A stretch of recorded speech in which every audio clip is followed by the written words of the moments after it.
Good morning, early game crew. It's Football Friday. And in one day, you will get to hear this at Willie B for a must-win game against the Kentucky Wildcats. The last 2 weeks are over with. They're 0-2 in the SEC, but the start of the rest of your season starts tomorrow. We're here for it. We're ready. We flushed the other stuff. All flushed. And you'll have to flush down some caffeine and whatever it is to get yourself hyped and amped for it says 7:45. They'll kick this thing off at like 7:50, 7:55. Night game against Kentucky. Oof. I don't see the look in Preston Thorne's eyes right now is one of challenge. Help It's me. late. It is so late. That's a task. But we're going to be there. We're ready for it. Let's go. We're going to be there. Even if there's another delay, we'll be there because this is a massive game. A game now, however, we did not think would have to be this big. However, that's the reality we live in, is you are facing 0-3 in the SEC if you do not win, with the hardest part of your SEC schedule to come. This is the game that you get right. Yeah, I do this all the time. You know, biggest game of Shane's career, largest game in the galaxy, the biggest on the schedule. And I'm not saying, but I am just saying, this game is huge, they might say. This is a tremendous game because while the season has been disappointing to this point with the 2 losses, obviously we had high hopes for the year. And this is not coaches speak, you have to believe this anytime you compete. Your goals are still in front of you. You're still the same team that you thought you were going into the season. You get a win here. You go to a bye week. You start rolling. Things get back on track. Same thing as when you flip the coin the other way. Mm-hmm.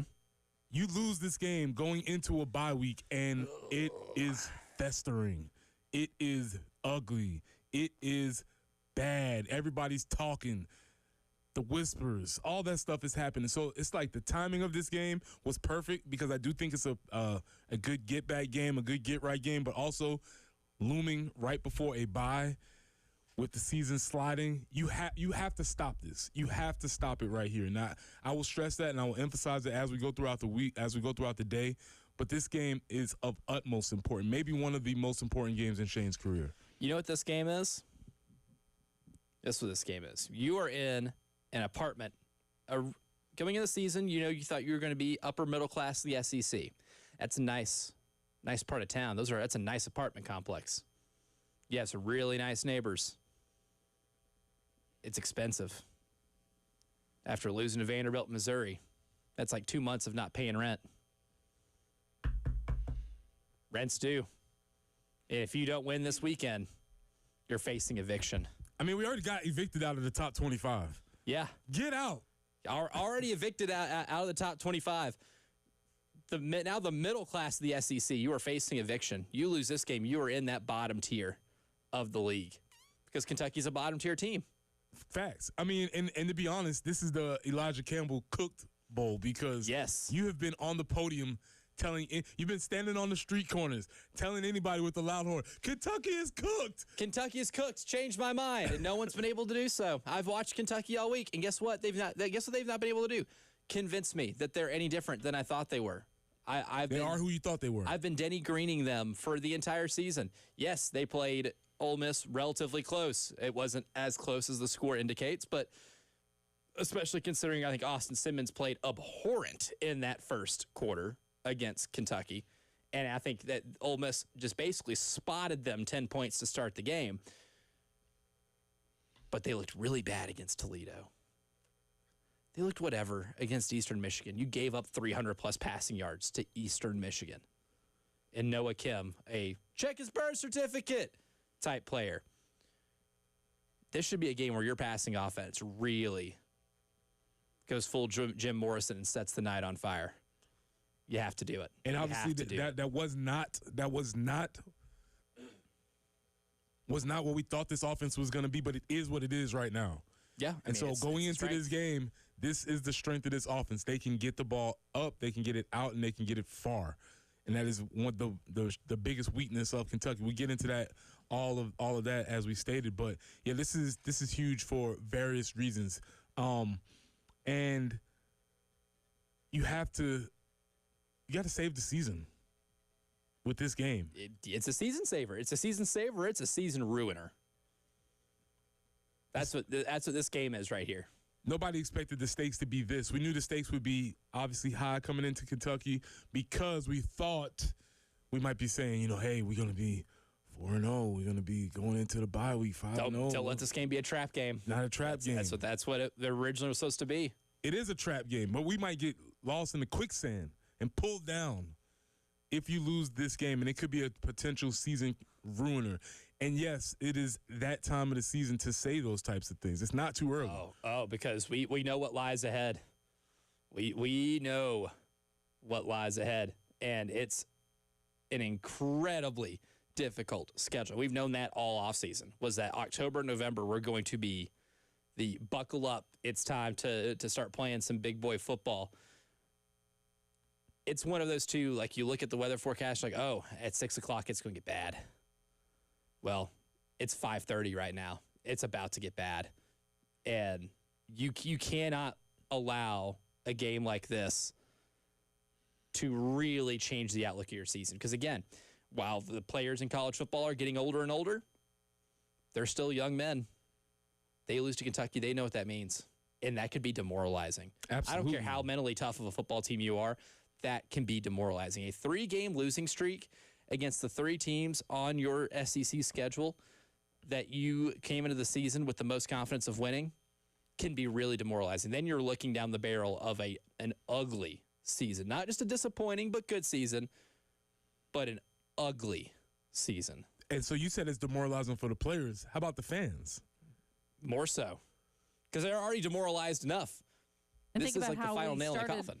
Yeah, think about how we started the preseason, where all of this hype and Lenoris for Heisman, and man, when we start out so strong, we end up in the top 10, and then yeah. And this is why that's why this game is even so important, because it's a home game, it's a night game. Willie B's on fire, LED lights, sandstorm.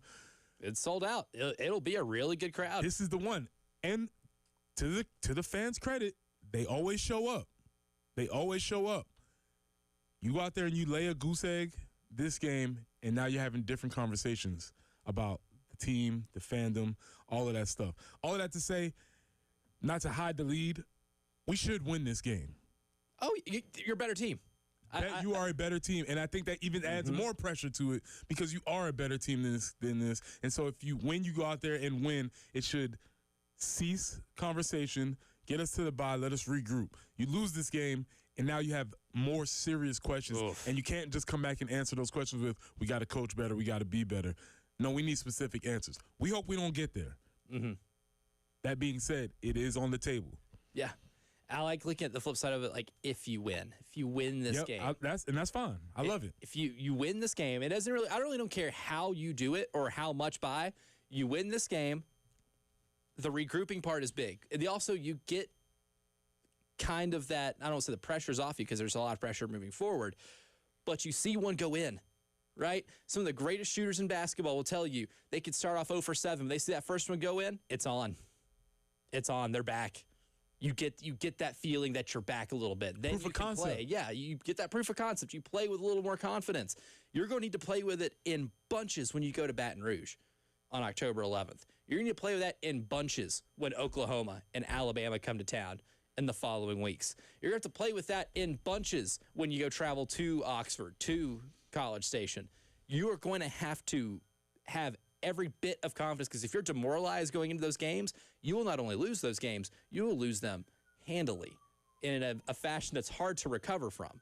Like it turns out this game is so much bigger than we could have possibly anticipated at the beginning of the year. Yeah, so much. And it should feel like that. And it will feel like that. The stadium, there will be nerves and anxiety, and it should, because there's a lot riding on this season. No, it's not going to be whether Shane is on the hot seat or anything like that. That's not the conversation. Let's dispel that one. Let's say that's not there. However, that is on the table for Mark Stoops, because What is this game? This is the game where neither fan base thinks they should lose to the other team. Yep. Neither fan base feels like the other team should ever beat them, even though in the last 20 years there's been streaks of 10. There's been streaks of 7 out of 8. There's been streaks of, we're on a current 3-game streak right now. There's been streaks, but neither team thinks that it should happen. Every time you lose to this other team, you like, them? Yeah. What's that? That's exactly where I feel like these schools are always at with each other. And with Kentucky, too. Okay. So they've already lost one SEC game. Mm-hmm. This is one they feel like they should win. And here's what they have after this. After South Carolina, they have to go at Georgia. They host Texas, top 10 team. They host Tennessee. Always historically been an issue for them. They have to go at Auburn, who's a lot better this year. They host Florida. Maybe you can get them. Tennessee Tech on November 15th. Then at Vanderbilt, at a good rival Louisville team. They've got, right now, 2 wins. Tennessee Tech will be a third. They go 0 for SEC, they're 3-9. And then they lose to Louisville. It's over. And then that's done. That's done. it. And that's already a demoralized fan base. That is already it'll be a demoralized football team if they lose this game.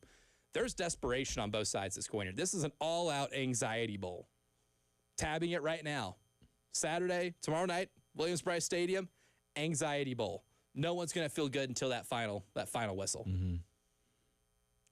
'Cause it is incredibly hard for both teams. That makes a lot of sense. That's why it's going to be a lot of fun. It is. It's gonna be but awesome. Elijah's going to sit farther down from me because it could be a SWAT bowl or a punch bowl. Punch bowl. I do love a punch bowl. Or Yeah.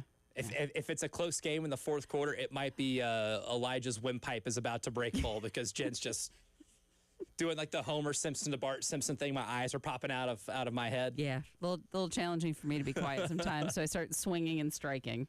Yeah, fun bit for the uninitiated here. I sit next to Jen in the press box, and in order to contain her excitement, sometimes she just takes it out in the form of physicality. Yeah. Sometimes that physicality needs to be transferred to the players. That's what I should do is, get a field pass and be like, don't. Just start. And then they're like, hey, she's hitting down here. We got to hit on the field. There you go. I'll teach you how to tackle right now. Right now, because I'm getting tackled in the press box after every bad play. But it's okay. I will walk out of that press box with bruises if it means you can come in here and talk about a win afterwards. I will take be one the for the sacrificial team. lamb. Yeah, that will be me. I can be sacrificed for it. So we're breaking down Kentucky, Carolina today. A massive game, as we have just stated. A full-on anxiety bowl at Williams-Brice Stadium. But what's it going to look like when South Carolina has the ball? Did they tap into something on offense with the play-action passing game? Have they found a running game? What do they have to do against Kentucky's defense to be able to ensure they score more than they ever have under Mike Shula's tutelage as the offensive coordinator? The last few years in this rivalry, 24 points has been the magic offensive number. The winning team has not eclipsed 24 points. Is there an option, or is there a way, a pathway, to break that 24-point threshold and put this thing out of reach to where it's not a close game in the fourth quarter and I can survive leaving the press box with no bruises? We'll get into that next here on the early game.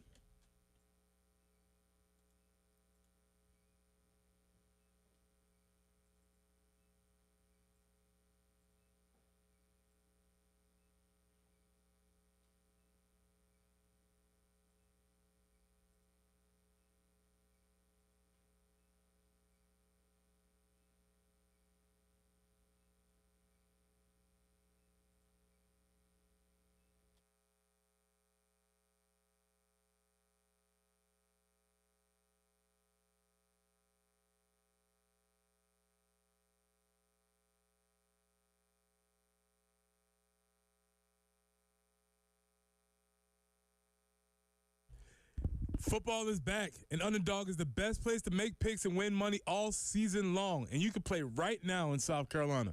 Playing on Underdog is easy. Just pick whether your favorite players will go higher or lower on stats like touchdowns, receiving yards, interceptions, and more. This weekend, with Atlanta playing Washington, I'm taking Bijan Washington to go higher than 76.5 yards. Rise up. Bijan Washington to go higher than 76.5 yards against Washington. Download the app today and sign up with promo code EARLYGAME to score $50 in bonus funds when you play your first $5. That's promo code EARLYGAME. Millions of fans have won billions making picks on Underdog. Will you be next? Underdog. Make picks, win money. Must be 18 plus and present in South Carolina. Terms apply. See assets.underdogfantasy.com/web/play and get terms _DFS_.html for details. Concerned with your play? Call 1-800-GAMBLER or visit www.ncpgambling.org.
I-20 eastbound at Two Notch Road, the left lane is blocked. So if you're heading through that area around Two Notch Road on I-20 eastbound, going to want to stay right. And we have an accident, I-126 westbound at I-26. The right exit ramp is currently blocked, so be mindful of that. And your forecast, going to see some maybe rain in the forecast. We are looking for a few rounds of rain today and tomorrow, a couple scattered showers on Sunday. Our highs are more in the low 80s for the next few days, so a little bit different. And by Monday, we're actually going to be in the 70s. So welcoming in fall a little bit, but it's cloudy and 73 currently on 107.5 The Game.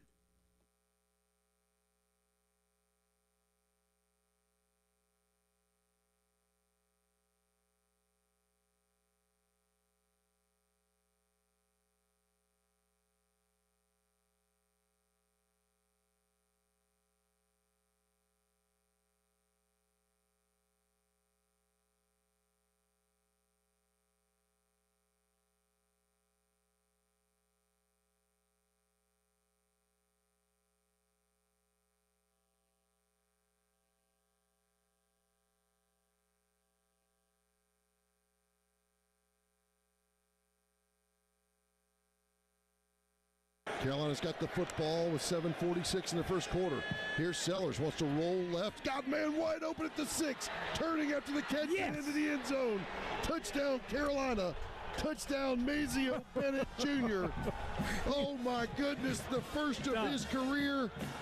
And the first for 2024 for Lenora Sellers from 24 yards out on the road. That was the first touchdown pass of Lenora Sellers' season against this Kentucky team, and what you might have considered a busted coverage on Kentucky, but good play design by South Carolina. I'm old enough to remember that game, old enough to remember being in the press box for that one, and it was a nice little rollout play. Yep.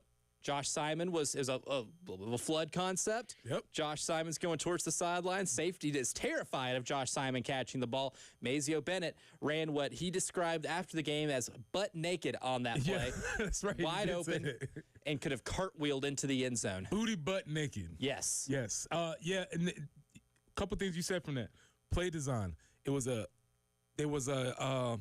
wasn't play action necessarily, but it was almost like he stood there, almost like a quarterback draw. It was like a fake quarterback draw. Where he kind of stayed up straight for a bit. He reversed out, rolled, moved the pocket. You had a vertical switch, and that's why we wanted to have that play because it worked last year. And then when I knew Kentucky was cooked last year is because you don't typically see that from Mark Stoops' teams. The idea of just a totally blown coverage, that's not what they do. They may not be the most may not be the most athletic. They may not be the most talented, but they usually are extremely well coached. And that was the thing that stood out to me about that game last year is that was not a typical Mark Stoops team. But credit to Dow Loggins and the offensive crew, they took advantage of it and through play design manipulated that play for it to happen. Yeah, manipulated it perfectly. And what I loved about it is it gave you options, right? I mean, if the safety follows Mazio, then you have a one-on-one Josh Simon near the boundary. First down, you can continue moving the chains because Josh Simon would have been open on that play too. Correct. The safety making the decision to come into a little closer to the line of scrimmage to take care of that option freed Mazio Bennett up wide open, and that happened a couple times in the game. That's how they were able to be so more successful on offense. Again, that was a week following the 23-19 white knuckle finish against Old Dominion to start the year, and then your offense shows a little something in that game. Defense gets a pick six. Really, the defensive pick six is all you really needed to win the game because you won 31-6. It was a blowout. Brock Vandergriff is still seeing Dylan Stewart in his nightmares. That ended up being a pretty dominant win. In terms of what is different last year and this year, not a whole lot with Kentucky in my mind, especially in the passing game, because this is what they surrender on offense. 278 passing yards per game. That is what they have been giving up through the air. Here are the offenses that they have played. Toledo, they gave up 270. Ole Miss, in that game, they gave up 235. And then after, Eastern Michigan, 1-3. Eastern Michigan, 330 yards through the air. Kentucky gives up passing yards. They don't play the tightest coverage. They want you to make a mistake. And the reason Ole Miss they were in the game against Ole Miss, a 10-0 lead in the first quarter, was because Austin Simmons made a lot of stupid mistakes with the football. I watched both of those interceptions to Ty Bryant in that first quarter, and my immediate thought is, where are you throwing the ball? And one might have been a miscommunication, but the other one, there was a little bit of pressure up the middle, and he panicked. He panicked, threw the ball away, and that ball didn't get thrown away because it found the hands of one Ty Bryant. Mm-hmm. Kentucky wants to wait for you to make the mistake. That's all they do. They sit back in a pretty soft zone. They traditionally tackle pretty well. You catch the ball in front of them, they come up and tackle you. They make you have long drives, and eventually offenses will stall out if they have to consistently execute. So those are two things that are happening at once. For us, we've been very explosive this year. Mm-hmm. They seem to be giving up more explosive plays this year. However, if they're playing their best, they want you to be consistent. We haven't proven that we can be consistent on offense this year. So it's kind of like which unit shows up for each team. Yeah, and that's exactly what's going to be the big part here. If you threw the ball like you did against Missouri, Lenore could throw for 400. For sure. I'm not even being hyperbolic here. Like that is a real possibility. And you can do it by just stacking passing explosives on top of each other and just stacking first down throws. And if you're successful in the red zone, you can put up 30 points. And you know what? If that's who we are, that's who we are. Play that way. Yeah, Let's do play it. the strength. Hey, listen, we thought we was going to be one thing. We come into the season, we found out we're better at doing this. You know what? Air it out. Let's go. Yeah. Let's figure out, especially against this team. That's why we said this is a good get-right game. Especially against this team, there's opportunities to make plays. If that's who we are, if we need to just sprinkle in a little bit of run to keep them kind of honest, but we're really about tossing the ball, vertical passing game, let's go. I'm fine with it. And yesterday, too, if we want to talk about sprinkling in some run game, one thing I really liked what Ole Miss did was they incorporated a few designed quarterback runs. Brought Trinidad Chambliss in for some designed quarterback runs. Out of, I want to say there were, 9 or 10 quarterback runs in the game, only 2 were considered scrambles, meaning the others were by design. And Ole Miss had pretty good success with it. As good as Austin Simmons and Trinidad Chambliss can be on the ground, they're not Lenora Sellers. On either one. They're not either. Austin Simmons combined, they're not. Austin Simmons is not Lenora Sellers in the air, and Trinidad Chambliss, though good and explosive. I saw him house like a 60-yarder yesterday. That was nice. Starter for the rest of the season, Trinidad Chambliss? Possible quarterback controversy for sure. Something's brewing down there for sure. Something's happening. Yeah, we'll see how that looks. But point is, neither one of them are Lenoris at his max powers. No, at all. So, that being said, use it. Mm-hmm. It's time. Yeah. It's been time. It's been time, but now it's really time. Yeah. That's like when I tell my daughter, you got 5 more minutes. You got 2 more minutes, right? Those 2 minutes eclipses. You got 90 seconds. Yeah. 9, 10. 0.1, 7.2. Yeah. It's definitely time. But when you saw what Missouri did with Lenoris, I think Kentucky's going to take a page from that playbook in terms of not being aggressive with blitzing, rushing 3, having about 2 back at the spy Lenoris, at least 1. I think I would be stunned if they don't have at least 1 spy, and then dropping everybody else back into coverage. I think you can maybe see more soft zone that way. And considering they saw it last week, in theory, they should, if you just execute, you should be able to pick up a lot of yards through the air. I mean, even if you do see a lot of the same stuff. Would still like to see Lenoris get more on the ground, but I don't know if I can complain too much if you're throwing for 300 plus in this one. Right. Now, the crux of this type of zone is that the golden rule is that nobody gets behind you. Yes. The problem with that is that if you don't have athletes that can match up with the speed of a Nick Harbor, that he's going to run past you and then, by and large, get behind you. And you can manipulate some of those things through pattern design, route trees, et cetera, et cetera. So the thing is that nobody gets behind you. That being said, there's a lot of space in front of you, and there's a lot of ways to make plays in there. So this is a game, like all of them, obviously, Lenoris is going to have to play well. But if Lenoris plays well, I feel like we should win the game again. I don't feel like I'm sticking my chest out too much in saying that. I feel like we should win this game. Well, especially from a matchup perspective, too, because I'm not saying Kentucky's linebackers are slow, but none of those guys have the speed of Josiah Trotter. Correct. None of those guys have the speed of what Missouri's linebackers have. So if they put a spy on you, a linebacker to spy on you, and you want to scramble, the opportunity should be there for it to be a little better, for you to be able to have a lot more room to run. And if that happens, then you have to make them go into plan B on defense. And whatever that looks like, you should be able to take advantage of. But what does it look like when Kentucky has the ball? Who are the key players to pay attention to? And what do we really know about quarterback Cutter Boley? We'll discuss all that coming up next on the early game.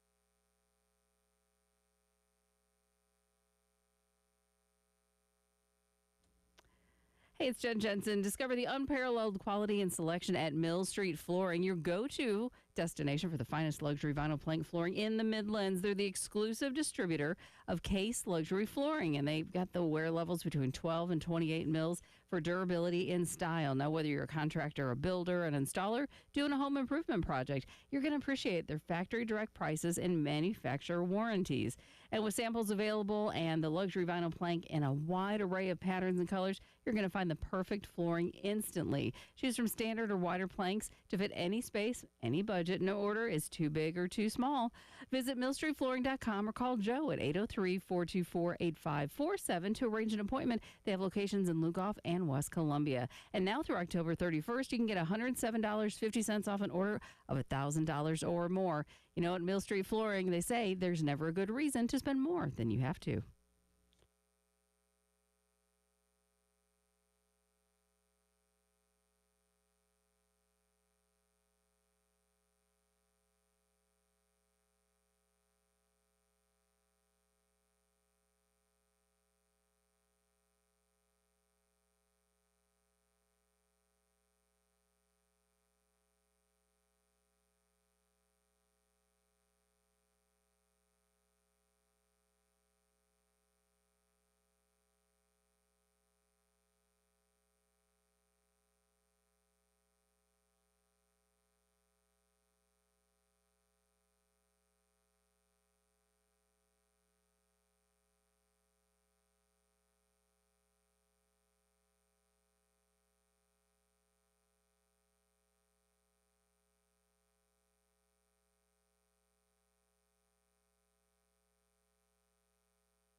The two left lanes are blocked. I-20 eastbound there at exit 74. That would be Two Notch Road. Again, two left lanes are blocked, so stay right there.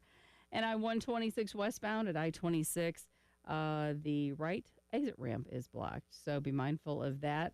Forecast-wise, 83 today, 81 tomorrow. Chances for rain looking ahead at their game tomorrow night. Not seeing a huge washout, maybe just a chance for a shower around 8 o'clock, but hopefully that'll just kind of bypass us. And then Sunday, some scattered showers, 83 again for the high. Right now, it's a little bit overcast, 73 on 107.5 The Game.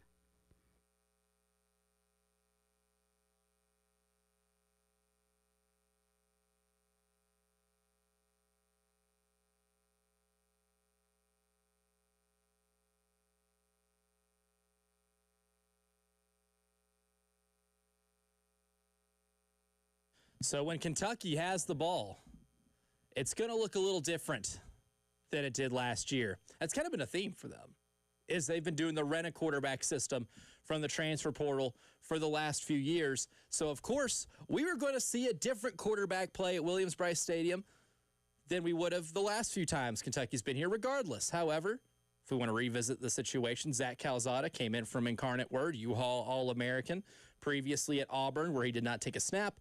Then before that, Texas A&M, where he beat Alabama once, and it's mentioned on every single broadcast Kentucky plays in. But he played terribly. He has not been 100% healthy. So Cutter Boley is now the guy, and Cutter Boley will be the starter for Kentucky tomorrow night. So what do we really know about Cutter Boley? Now, Jen, we're calling an audible here. Can we get cut 11? This is Justin Rowland yesterday from Cats Illustrated on the Gamecock Central Takeover Hour, who was asked about his evaluation, what to know about Cutter Boley going into this game. Yeah, so he's a pretty interesting quarterback. I mean, he had some prospect pedigree. He was a four-star recruit, in-state kid. I honestly felt like I didn't obviously, share this with anybody at the time, but when you watch him play, it's like he would be a really good quarterback for Josh Heupel. He's big. He's got a big arm. He throws an outstanding deep ball. He navigates the pocket better and climbs the pocket better than you would guess when you kind of first watch him.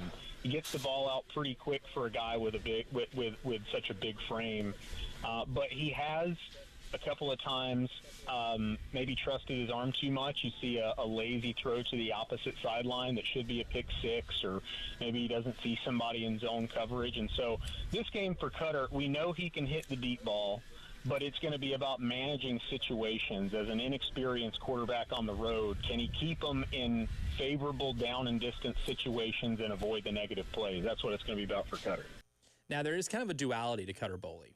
You see, what Justin alluded to is very true. He trusts his arm a lot. I think he is still yet, as a young quarterback, to realize I can't make that throw in the flat without having to throw an absolute bullet over there, because it will get picked off and it will be a turnover-worthy play. But you've also seen some really good touch. He had to play in the Texas game last year on the road, and they're backed up against their own end zone, and he does throw a very pretty deep ball to Berrien Brown that fell right in the middle of the zone between cornerback and safety. Really good throw. There's a duality to him. But with a player like that, Preston, how aggressive should this Carolina defense be in terms of getting him to make some of those mistakes? Yeah, what you want to take advantage of the inexperience. Take advantage of the 12th man, Willie B, people being fired up, everybody being excited, night game, nerves on the road. All of that stuff is building, and unless he's made a steal, he's going to feel that. He's going to feel that. Now, what you don't want is same thing he just said. Get him in third and longs. Get him in unfavorable situations where the crowd can get into the game, where you can start bluffing, where you can start sending exotic blitzes. You can do those things. And unfortunately, all that comes back to run the ball and stop the run. Mm-hmm. And this is where styles make fights again, because what Kentucky wants to do is they want to run the ball.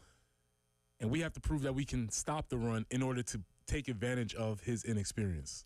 Now, if we go to, Cutter Boley's career game logs page on College Football Reference, this is how many times he's ever had to throw the ball in each game he's played.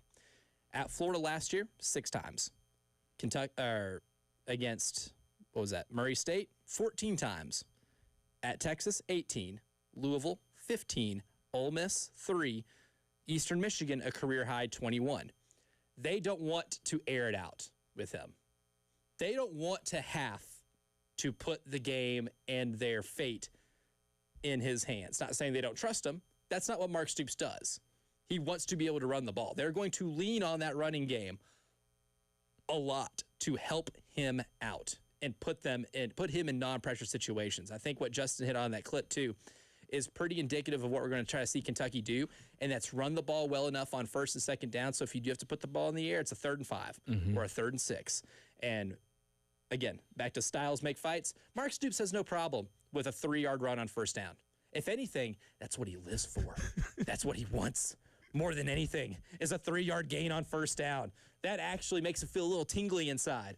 And that's exactly what they do because their runners so far this year, that's about what they're doing. A lot of them, per attempt are getting that, right? Like Dante Dowdell, actually been picking up like 6, but Seth McGowan a little over 5. They've done a really good job against the MAC teams they've played this year at picking up chunk plays on first down. But against Ole Miss, it was a lot of, all right, 2nd and 7, Dante Dowdell up the middle, Seth McGowan up the middle for another 3 yards. You know that inside zone that you as a fan hate? The one that just looks like it gets no yards. You're like, why did they call that play again? One of the most boring plays in football. The one that you despise, Mark Stoops is like, run it again. Oh, he's like, I love that. Run it again. Oh, we got how much we get? 3.5? Let's do it. Oh, we got 4? We're running it till they stop it. That's why, to me, the most important players in this game are the ones on the front for South Carolina. This is a big Nick Barrett game because you might be without Gabriel Brownlow-Dindy. Check his birth certificate. I was going back and looking at clips yesterday for our highlights that we look at, and Nick Barrett's been around for a long time because there was some clips. He was on the first Shane Beamer team, right? I mean, yes, he's been here as long as Shane has been here. He made a play in that game, whatever year that was, and it was like Nick Barrett on the tackle. I was like, what? How? Nick Barrett. Did I hear that right? Exactly. Intercepted a pass. It was the bowl game against Notre Dame. It was wild. It was wild how long he's run on. But you're right. He's going to be obviously very important. This is where the availability report comes out. And Gabriel Brownlow-Dindy is probable. So he was upgraded to probable. So that means feels good. That's a good feeling. Maybe he's not 100%, but that means more than likely he's probably going to play. Yes. More than likely. Probably going to play. Yes, I think that's a lot of conditions on that. Honestly, I would rather have that than probable. I would like to have more words in the availability. In the right conditions, under the right circumstances, he probably will play maybe a couple fewer snaps than normal, but he will get into the game in running situations. I would like one where it's like based on vibes on game day. I mean, you could just write game time decision, but you know what? That sounds better to me. But what are the X factors in this game? Special teams always an X factor, but we'll take a look at special teams and what the X factor is in this game. Hint, it's going to be on that Gamecock defense. We'll tell you who some of those important players will be in this game between Carolina and Kentucky coming up next.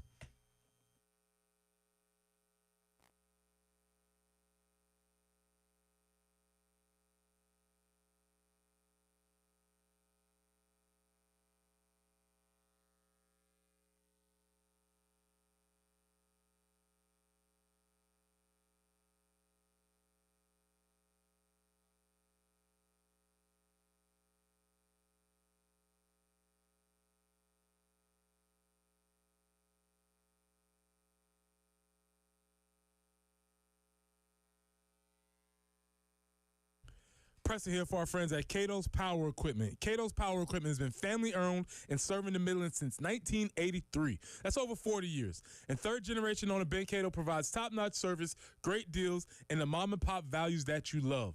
Ben is determined to raise the standard of sales, service, and retail. At Cato's, we're proud to offer a wide selection of new and pre-owned mowers, tractors, and more. So if you're ready to invest in something new, our friendly team is there to make the process easy, help you choose the right equipment, find financing options, and keep your gear running strong with expert service and parts. Whether you're a weekend warrior or a seasoned landscaper pro, Cato's has got you covered. We got a huge selection of new and pre-owned mowers, powerful tractors, and all the gear you need. So swing by Cato's Power Equipment today or call them at 803-254-3711. That's Cato's Power Equipment at 803-254-3711.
Left working out of the shotgun. Dennis Daly starts at left tackle. Bentley throws a quick slant route. That's Debo at the 50, 40. Give him a stiff arm at the 30. Run away at the 20. Are you kidding me? It ain't a kickoff return. It's just a 68-yard touchdown pass to Debo Samuel on the first dang play of the game. On the first dang play of the game. Todd asks, are you kidding me? And everybody says, no, we're not kidding you. That's what Debo Samuel does. On the first play of the game, Willie B's jumping. They come out there. Boom, 68 yards. Debo takes it to the house. Everybody is on fire. The night is young. Carolina has an 89.9% chance of winning that game. Winning percentage is high. You missed the extra point. Ooh. Special teams. Now you have 6 points. The final score of that game? Would you like to know what the final score of that game was? I want to go out on a limb and say it was a 1-point game. Oh, no. That wasn't it. 23-13, final score, Kentucky. Because after that, you did not score again until late in the fourth quarter.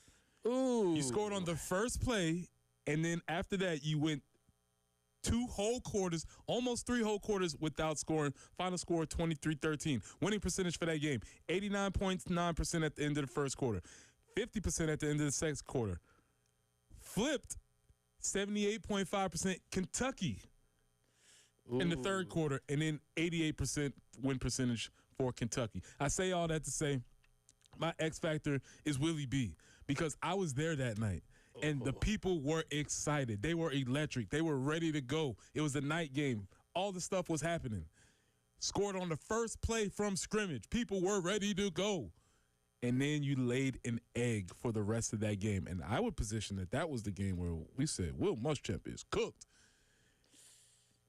I say all that to say, my X factor for this game is the crowd and the team's ability to keep the fans engaged in the crowd, whether that's by avoiding 3 and outs, making big or not letting Kentucky go on one of these long, boring 10, 12 play drives. The drives Vanderbilt had against you 2 weeks ago. I really think this is a huge, because of the anxiety that's in the building, the anxiety that's on the sideline, the anxiety that's with the coaches. I really think the way you come out and start and the way you keep the fans involved is huge this game. It's going to be massive, especially considering the quarterback is making us his first career road start in the SEC. You need to scare the lights out of him. Absolutely. You need to make sure he does not want to play a road game in the SEC again. Discourage him. Take away all confidence that you can have, that he could possibly have in this game. That's a good one. I think mine is going to be the defensive line and the linebackers. It's not just the defensive line. Now, Gabriel Brownlow-Dindy, probable. That's good. You need him. He's he's arguably your best run stopper in the interior. Nick Barrett's been really solid. This game has been defined, the last 2 years of this series, has been defined by South Carolina's dominance up front. In 24 at Kentucky, it was Dylan Stewart and Kyle Kennard being absolute game wreckers and discouraging Kentucky from throwing the ball completely. For those who are old enough to remember, Brock Vandagriff threw the ball 10 times in that game. Just 10, and they trailed most of that game. The year before, that was maybe one of the best Tonka Hemingway, TJ Sanders games that we saw. A really good Kentucky running game led by Ray Davis, who is doing just fine by himself in Buffalo with the Bills. Got nothing going on the ground. Took him out of the game, took Kentucky's offense out of the flow of what they do. Carolina dominated that line of scrimmage in that game. Defensively, you're going to have to dominate the line of scrimmage in this one. Kentucky's offensive line is not the big blue wall that it was in their 8 to 10 win seasons. No, it's not. It's fine. It's experienced. At times dysfunctional from an operational standpoint against Ole Miss. If you don't take advantage of that, you have opened the door for an upset. You open a door for bad things to happen. Linebackers have to tackle. So the players that I'm looking at, mostly Monkel Goodwine, need to have a big game. Sean Murphy, we need to see it. We've seen a lot from Justin Okoronkwo. Who I believe is getting the start this week. Uh-huh. Okay. But I want to see Sean Murphy go in there and contribute too. I think you absolutely have to have your linebackers and defensive line be top notch, because Kentucky's if Seth McGowan and Dante Dowdell are picking up 5 yards a carry, then they're going to go on those 15-play, 90-yard drives that lull you to sleep. Kentucky's the only football team this year, when I've been watching tape this year, that has put me to sleep. And that's by design. That's by design. I fell asleep taking notes yesterday during the Eastern Michigan watch. A couple days ago, I fell asleep in the Ole Miss watch because they are so boring. But Mark Stoops loves that, and you play into his hands if you allow him to just run the ball. And special teams, don't miss extra points. Correct. Because we just got some historical precedent as to how that might zap a little bit of the energy in the crowd. Hour number 1 down. Hour number 2 coming up, including what are some of the biggest headlines in the SEC this weekend? We'll get to that next.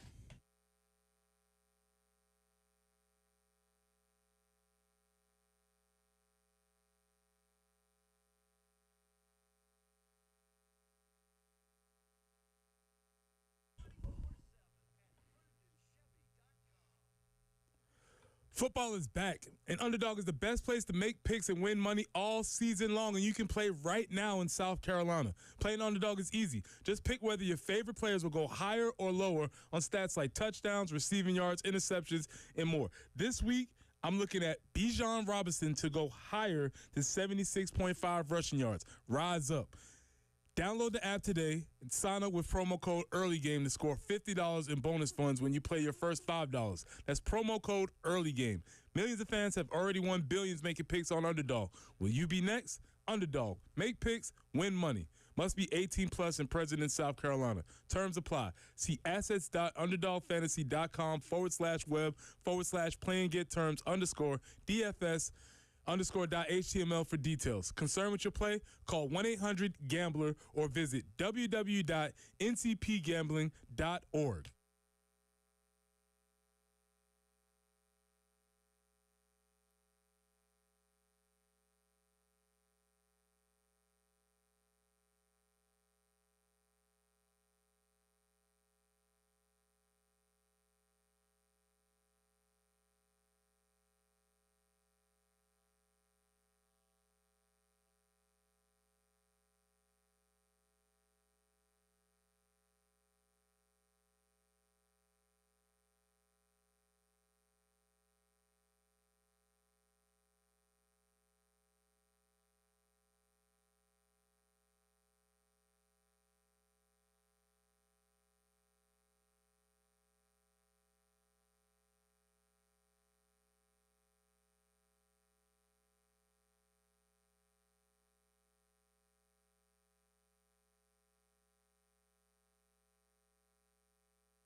I-126 westbound at I-26, still reporting an accident there.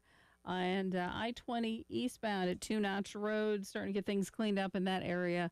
Exit 74, of course, on I-20 eastbound. And your forecast, 83 today, maybe a few rounds of rain. Could see some scattered showers tomorrow.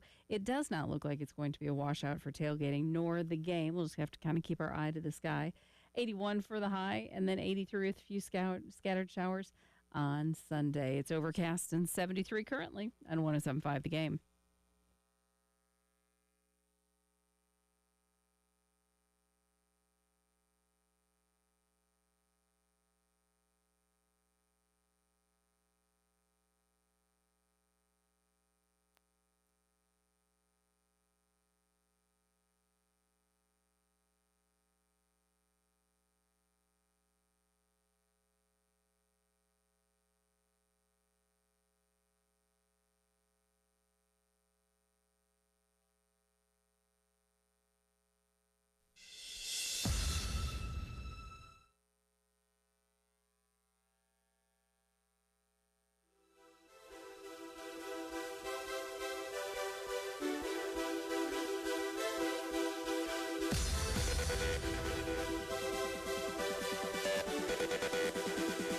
biggest game of the season, the get-right game. It's going to be here at Williams-Brice Stadium tomorrow night. And we're breaking that down all day here on the early game. I'm Elijah Campbell. He's Preston Thorne. She's Jen Jensen. And he's Jalen Tart behind the glass, hanging out with us, learning from the best. From the best of the best. And Jen Yeah, but Jensen. you're not in here. Well, that's because that's not me. That is Jen Jensen. I don't know if Jalen wants to learn anything from me. Nothing good. Unless he wants to learn how to consume an ungodly amount of beer on a Saturday night. No. Yeah, see, that's all I can get you. And buddy, this Saturday is a weekend for beverages. If I was not having to be in a professional setting, I would be partaking. It's an awesome college football weekend, y'all. Obviously, like the game that we have here on Saturday night's big because it's a desperation bowl. An anxiety matchup. Anxiety on anxiety with South Carolina and Kentucky. And for South Carolina, it's a real get-right game. But we have so many storylines in the SEC. Georgia and Alabama. Obviously, just those two schools playing. It's not just a great helmet game. It's a narrative game. Because what seems to be Kirby Smart's kryptonite at Georgia ever since he's gotten them to the mountaintop? Bama. He did get them in that first title game. More important than the SEC title game. But that one blemish on that team was getting dog-walked in Atlanta in the SEC title game. They finally beat him in the Natty. But then we fast-forward it to a year where, still in a 4-team college football playoff, Georgia's the best team in college football all season long. They play Alabama in what ended up being Nick Saban's final SEC championship game. And he got him. And Nick Saban got him. His swan song. He's won all those trophies.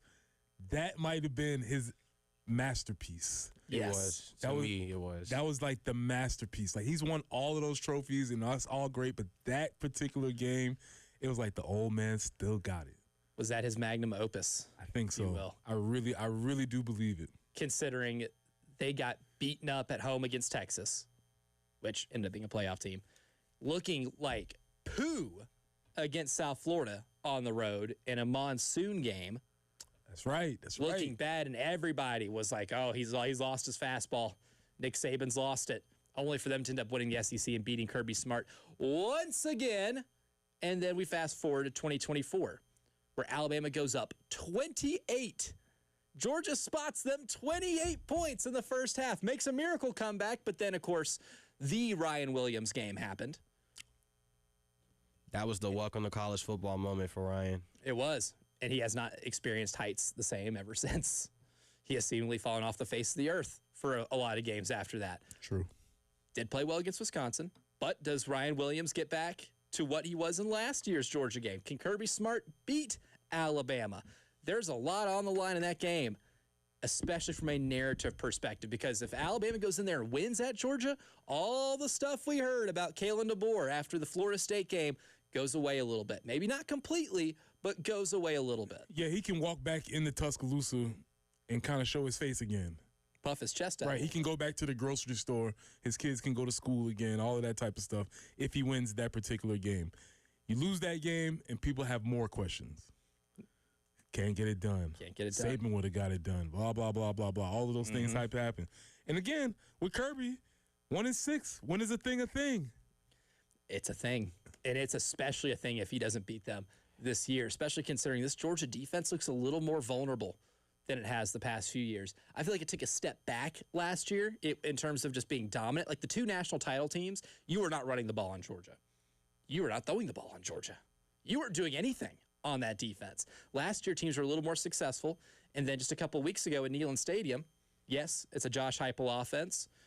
It's high flying. They love to throw the ball across the yard. They put up 41 on Georgia. And Josh Heupel on Kirby Smart defenses, I don't think has ever put up more than 24. And they put up numbers and marched up and down the field methodically on a few of those drives. They ran on Georgia. They threw on Georgia. Alabama's offense has found their mojo a little bit against Louisiana Monroe and Wisconsin. Between those two opponents, I don't know which one's the tougher one at this point in time. Yeah. But they seem to have found their swagger a little bit. This is a big one for Georgia's defense to also prove that they are who they have been in this decade. Yeah. This could be a playoff eliminator as well if we think about it down the road. Maybe for Alabama it could be because they have a lot. They've got tougher. They have tough games ahead too. They have to be perfect. I like to sell on that. And again, I was one of the folks who was like, oh, we need to keep the regular season precious and the playoffs are going to eliminate these games. And that's proven. I've been proven wrong on that because it's just made more games earlier more important. So you're right. It's juicy. But another juicy one because this could be the start of maybe a quarterback controversy. Ole Miss LSU, the Magnolia Bowl. Ole Miss is only about, a 1-point favorite at home?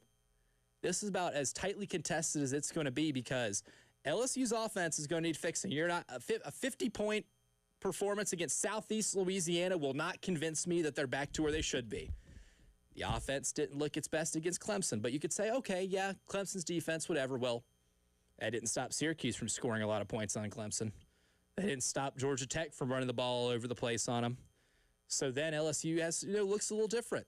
Their only other big win this year against Florida. They scored 13 offensive points. DJ Lagway spotted them 7 on a pick 6 and then spotted them the ball 4 more times with pretty advantageous field position. And they didn't do much with it. There's still a lot to be seen from Garrett Nussmeier in that offense.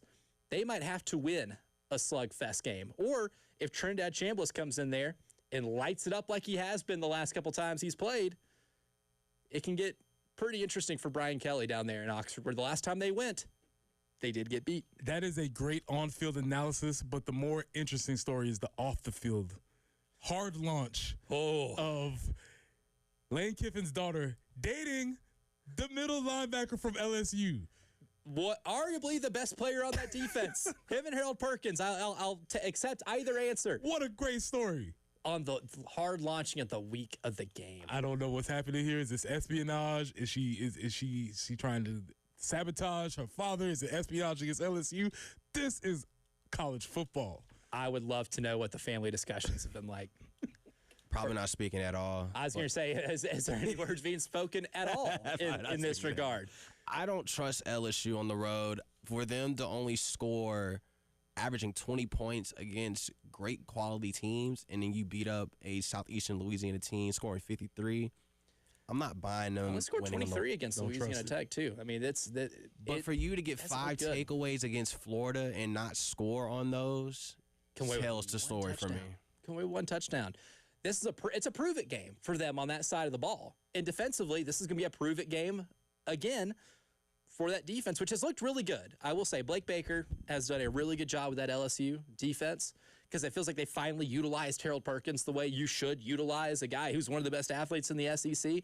Whit Weeks looks really good, and he, despite him getting knocked out of the game because of a targeting penalty in the first drive against Florida, they still came out and forced a bunch of turnovers and played really well. But now it's a much bigger test because Trinidad Chambliss can sling it. And he can run. He is a legit dual threat quarterback. And now if you're Ole Miss, if you end up winning that game, and Trinidad Chambliss looks really good, and Austin Simmons is healthy and cleared to play, I don't think I make the change. I think I have my starter for the rest of the year, which is a sentence I did not think we'd have to say about Ole Miss coming into the season because I was really high on Simmons. You were high on Austin Simmons. And is it a case where he hasn't necessarily lost the spot? The other dude's just taking the spot. I think the other dude has taken it, and then in the other sample size we have with Austin Simmons playing a whole game, the 2 interceptions in the first quarter against Kentucky were bad. Mm-hmm. I remember them, but this week when preparing for Kentucky, I went back and watched it. Like my notes, I jotted. I was like, Austin Simmons just gift wrapped basically 10 points to Kentucky early in that game because they were bad picks, like throws that you just cannot make. Another interesting game. Mississippi State, Tennessee. This game's the Spider-Man meme game because they're teams with the exact same offensive identity. Can Mississippi State scare Tennessee a little bit? I think that fan base is up for it. They deserve it. They've kind of been they've been wandering through the wilderness with Coach Leach's death, and they had a tough season last year on the rebound. They deserve it. They deserve to ring those cowbells a little bit and at least put a scare into Tennessee. I'll be paying attention to that. Tennessee's first true road game of the year. I personally think with you beating Arizona State, a ranked team in your home and at your house, that gives you confidence to say, hey, if we can beat one ranked team, we can beat another ranked team, especially Tennessee being in the SEC. I got Mississippi State shocking some people this weekend. Ooh, spicy. Okay. Spicy. It's going to be a stress test on Mississippi State's defense, though. If they're able to win this game by holding Tennessee at bay on offense, that proves something. We might get both teams to run 80-plus plays in this game because they love to go up-tempo. They love to air the ball out. We might see both these teams just run a ton of plays. You can maybe give up 30 points in this game and still play well defensively, just by nature of how many plays are going to be. That one's really intriguing. Another one, Uncle Sam Pittman. I love that guy. I don't want him to go away. But they got beat by Memphis, and they gave up a lot on the ground to Memphis. And Jadarian Price and Jeremiah Love, the best 1-2 punch running back duo in college football, comes to town. It's a tough task. But that's a game that can maybe save Sam Pittman if he's able to pull it off. But I don't know. I don't know if they do. I think it's another game where take the over. A lot of points being scored. Another desperation bowl. It is, because Notre Dame really needs it. They need this. It's not a thing where, very similar to this game maybe. One coach's job is not on the line. Marcus Freeman's job is not on the line. You'll have that if they lose. He's good. He's secured. He went to the championship. He's good. But season hasn't gone the way they hoped it would go. Mm-hmm. They need this win. And also you always feel good about beating the SEC. It's always something that they can brag about. Beat the SEC. Especially on the road. So that's something that they need. Arkansas, on the other hand, Sam Pittman's coaching for his life. Yeah. And Bobby Petrino's in the wings. Oh, just lurking.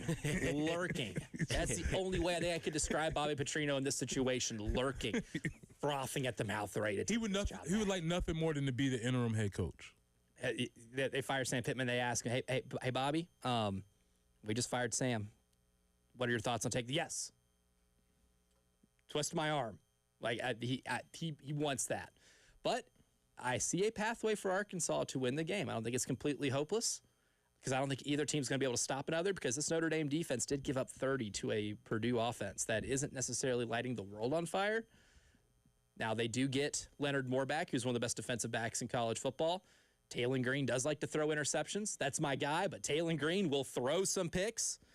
Makes that one interesting. Can't do that against Notre Dame, but just like Tennessee, I don't trust Notre Dame. Don't trust them.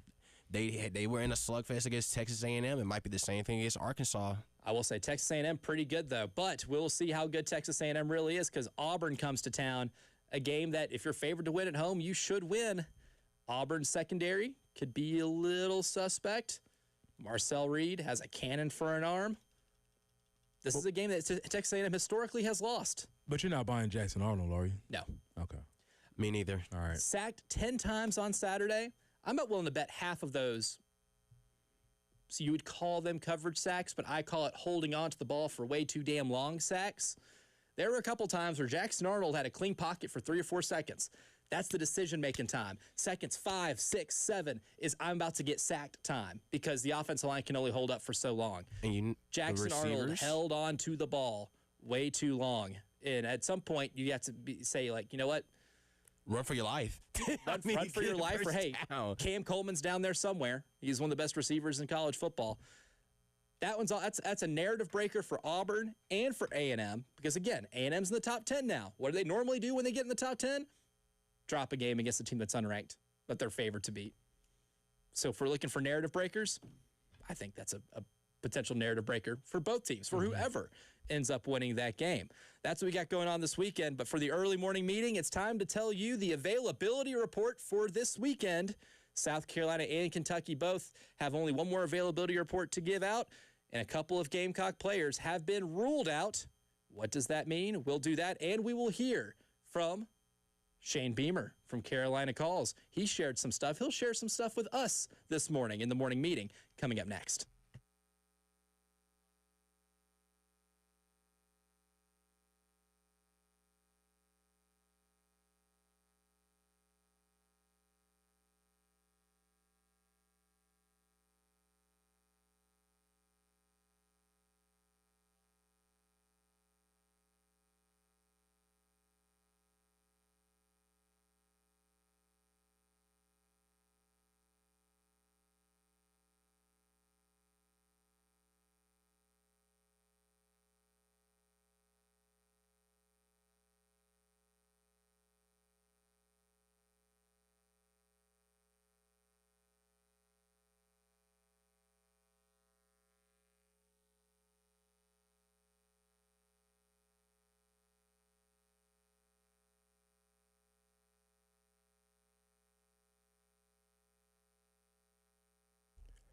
Preston here for our friends at Absolute Glass, the premier glass company of the Midlands, offering auto, home, and business glass repair.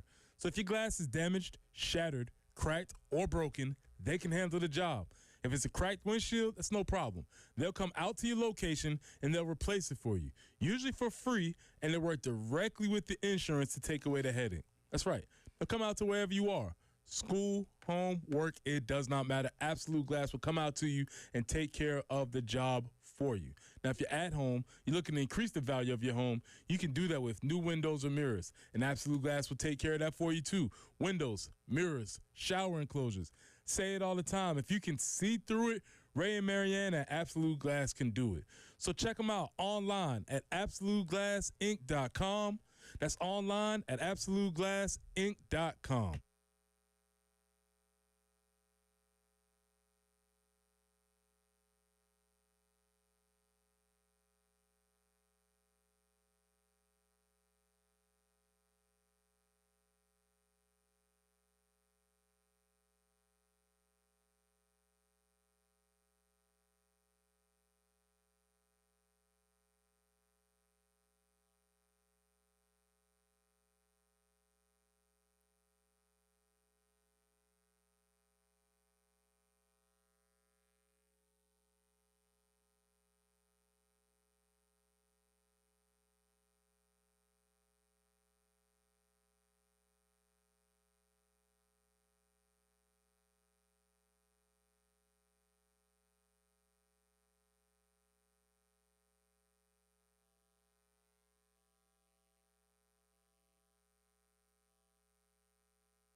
Garners Ferry Road near Old Eastover Road, I-126 westbound. At I-26, also an accident there. Earlier slowdown at I-20 eastbound at Two Notch Road. That has been cleared, so if traffic is slow, it should be starting to get better progressively over the next few minutes.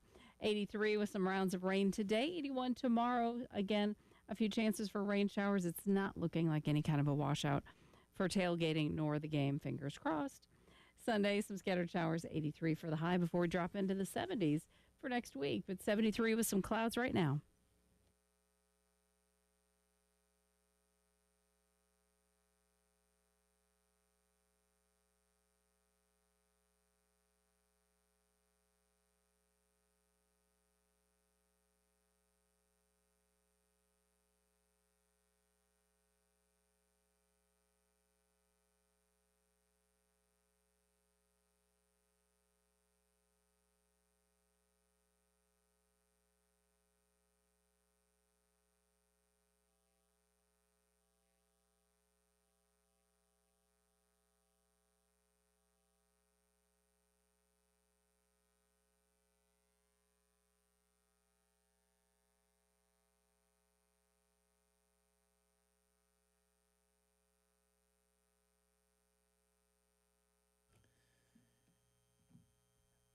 It's time for the morning meeting. We got a lot to get to, including an availability report.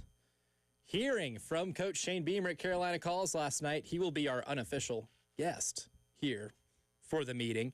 And a pop quiz on our AAA Heating and Air phone line. You didn't study, and neither did I. But we'll get to Barron here in just a little bit. But first, let's get this morning meeting underway. Good morning. Good morning. Repeat after me. Today will be an awesome day. Let's go. Good morning, great today.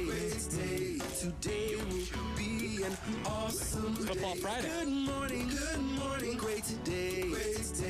Today will be an awesome day. It's a Football Friday. How will it not be an awesome day? Oh, there's so much to be excited for, including a pop quiz. I love a fun trivia time. Preston is not prepared. He didn't study, but Barron doesn't care. Barron is on the AAA Heating and Phone lines, and he has a trivia question for us. So what better time than in the early game morning meeting for a fun pop quiz to get this thing started? Barron, welcome to the early game. Take me on this, but South Carolina has the only quarterback to throw a touchdown pass against Georgia in the 2 years they won back-to-back. Now, who was that quarterback? And he did it in South Carolina. Say it one more time. Only one quarterback has thrown a touchdown pass against Georgia. The only touchdown pass all the 2 years, the only touchdown pass against Georgia, a quarterback from South Carolina threw it. I'll tell you who it was. It's a long time ago. It's Doty. Doty came in the game. Georgia was way ahead. Doty came in, let them down the field, and threw a touchdown pass. That was the only touchdown pass, if I'm right now, in those 2 years. Interesting. I'm going to no one trust but verify. Double check me on that. Yeah, I'll always trust him. So that would have been in 2021. I think it was a second year, and they'd taken Stetson Bennett out of the game, and they thought they had him on. It was like 40-0 ahead, and they let Doty come in the game, and he let them down the field and threw a touchdown pass. And then they took him back out. Anyway, it was 40-7 was the final score, I think, on that game. 40-13. Yeah, you're right. Yeah, Luke Doty did throw a touchdown in that game. So I will verify that. But thank you for the call, Barron. I always appreciate somebody with a fun trivia question. I'll bet Doty don't even realize that. Thank you much. Bye-bye. Yeah, absolutely. Good stuff. We're definitely, we are in the process of fact-checking. What's really funny, what makes this easier is you can go through Georgia's scores, especially in that first year.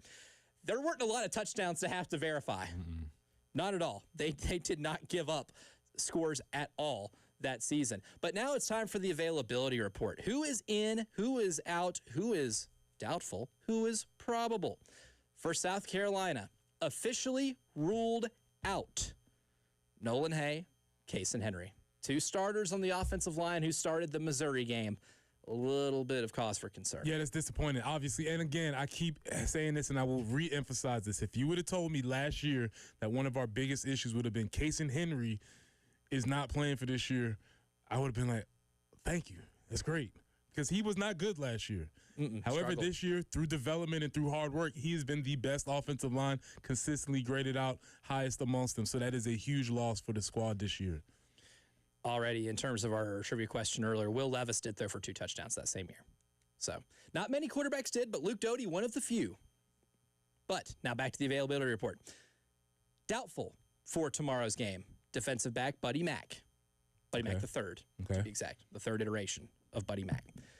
Probable, Gabriel Brownlow-Dendy and Judge Collier. I would say probable is even maybe a good to go for Judge Collier. I think this might be maybe we'll see how he feels when he gets up because he did practice, and Shane Beamer was very adamant that the policy at South Carolina is you have to practice Tuesday and Wednesday. Shane did confirm that Judge practiced on Tuesday. So he is very much so eligible to play. That would be really big for South Carolina, especially against a quarterback who's making a true road start for the first time in his career. Judge Collier is known to pick off some passes. You might need him. Also notably not on the list, which means he is totally available, DQ Smith. DQ Smith, yep. So he's totally available. That gets kind of weird because they're on the list and they disappear into It the ether. escapes your consciousness. Yeah. So everybody But- on there. But DQ is available and presumably ready to go. And for Kentucky, out defensive back DJ Waller, running back Jamarian Wilcox, defensive lineman Nick Smith, wide receiver David Washington Jr., tight end Elijah Brown, sick name, wide receiver Preston Bowman. They'll not be playing. Wait. Did I just hear that right? Did you hear that? Did you just speed by what just happened? There's an Elijah and a Preston that are both ruled out for Kentucky. The early game rolled out for Kentucky.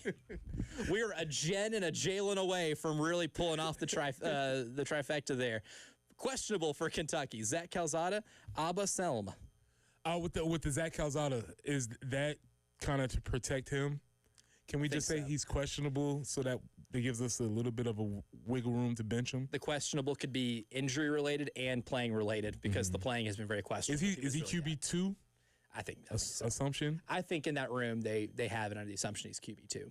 And if you just look at some of the numbers from performances this year, Cutter Bowley's been better. For instance, that being said, because there was a funny clip going around this week with Tomlin. I don't know if you saw it, where he was talking about the Indianapolis Colts and how they absolutely did not want Anthony Richardson to get hurt because then Joe Flacco would have to play. Listen, I'm a big diehard Colts fan. I've been hearing that story since yesterday. It was hilarious. Tomlin was like, keep Richardson in the game. Do not hurt him because then Flacco will have to come in. Are we in a situation like that where we want to keep Cutter Bowley in the game, or who would we prefer to play, Cutter or I might even say Calzada. Okay. A lot more film on him. Okay. Cutter's a little more of a mystery for Carolina in that regard. And we'll get to a quick cut here. What does Shane Beamer have to say? And it's his evaluation of this Kentucky team. This will be cut one, Jalen. This is Shane Beamer on Carolina Calls last night.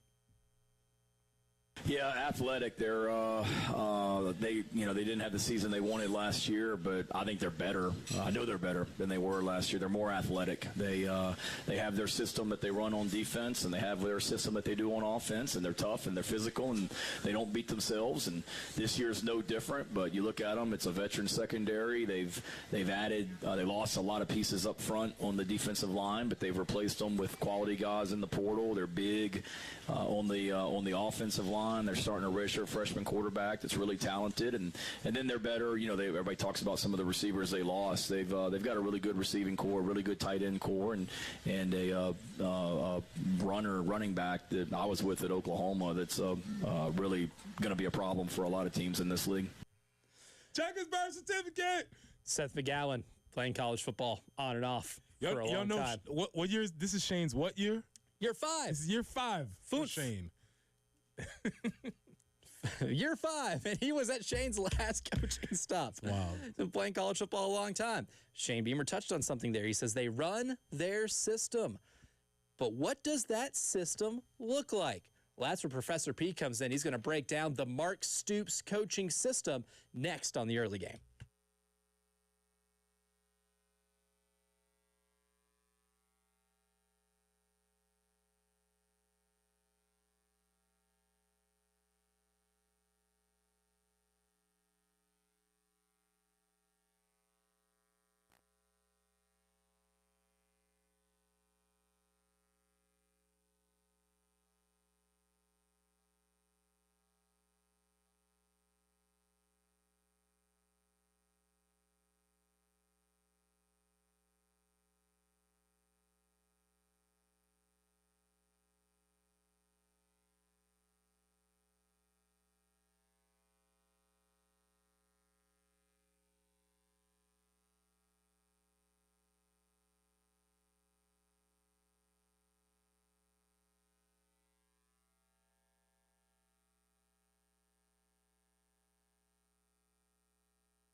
Garners Ferry Road near to Old Eastover Road, an accident there. Also, I-26 westbound after Sunset Boulevard, the left lane is blocked. So stay right as you get to Sunset Boulevard on I-26 westbound.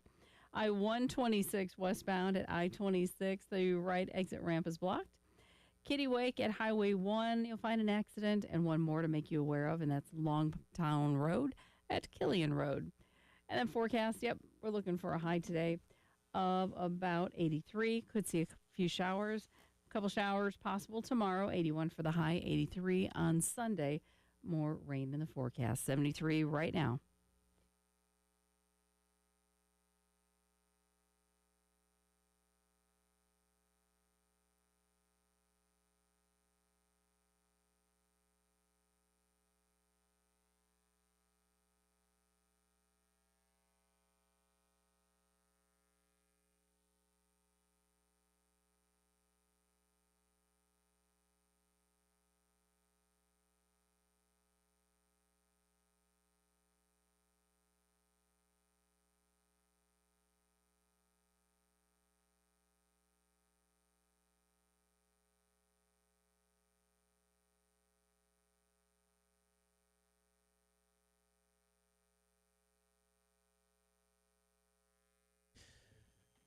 Class is in session, kids.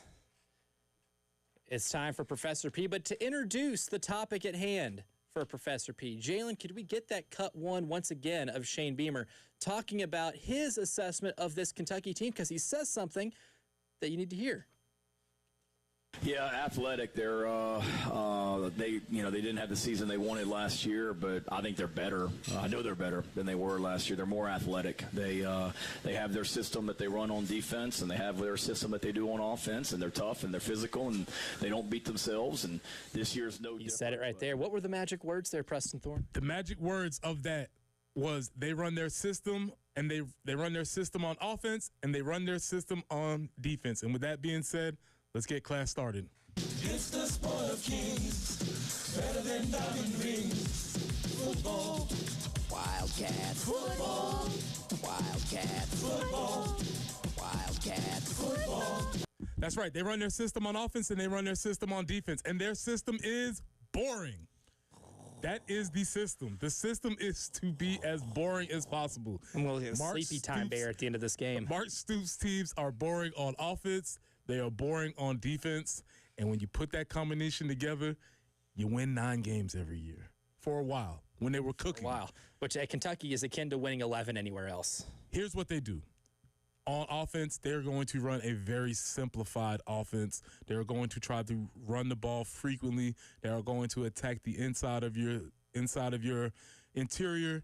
And as we stated earlier, if they can get 3.5 yards per carry and do that 3 times and get a first down, they will gladly do that. Remember, Stoops comes from the Iowa tree of football. Hayden Fry disciple. This is what he wants to do. He wants to make the game as ugly and as muddy as possible. And so on offense, remember 3 years ago when we went down to Kentucky, and this is when I started thinking, oh man, Mark Stoops might be cooked. We went down to Kentucky, and they ran first play, they ran a reverse. We got it. We ended up, Tonka Hemingway picks it up, doesn't quite score, doesn't get a big man touchdown. But that was the first play of the game, and it was like, hold on a second. That's not you. Nope. What are you you're trying to do something different here. I sense a little bit of desperation on what you're trying to do with this. So offensively, they are boring. They want to they don't even do anything necessarily creative with running the ball. They just want to run the ball. It's not creative. It's not fun. A lot of insides. When you watch Georgia Tech, that's fun. You got guys pulling and do cool stuff. Cool at the mesh points. Yeah, mesh points. They're not doing that. It's just boring old football. And I like it. Defensively, boring again. Going to play zone coverage, high zone coverages, too deep. Keep everything in front of you. You throw a pass in front of you. We'll come up. We'll make a tackle. We want you to have long drives, and eventually we'll take advantage of you making a mistake. It's basic, it's boring, but it's ruthlessly effective when they're coached well. And that was the problem last year. What you saw last year against them was a team that was not well coached. And that is not a hallmark of Mark Stoops' teams. Mark Stoops' teams are well coached.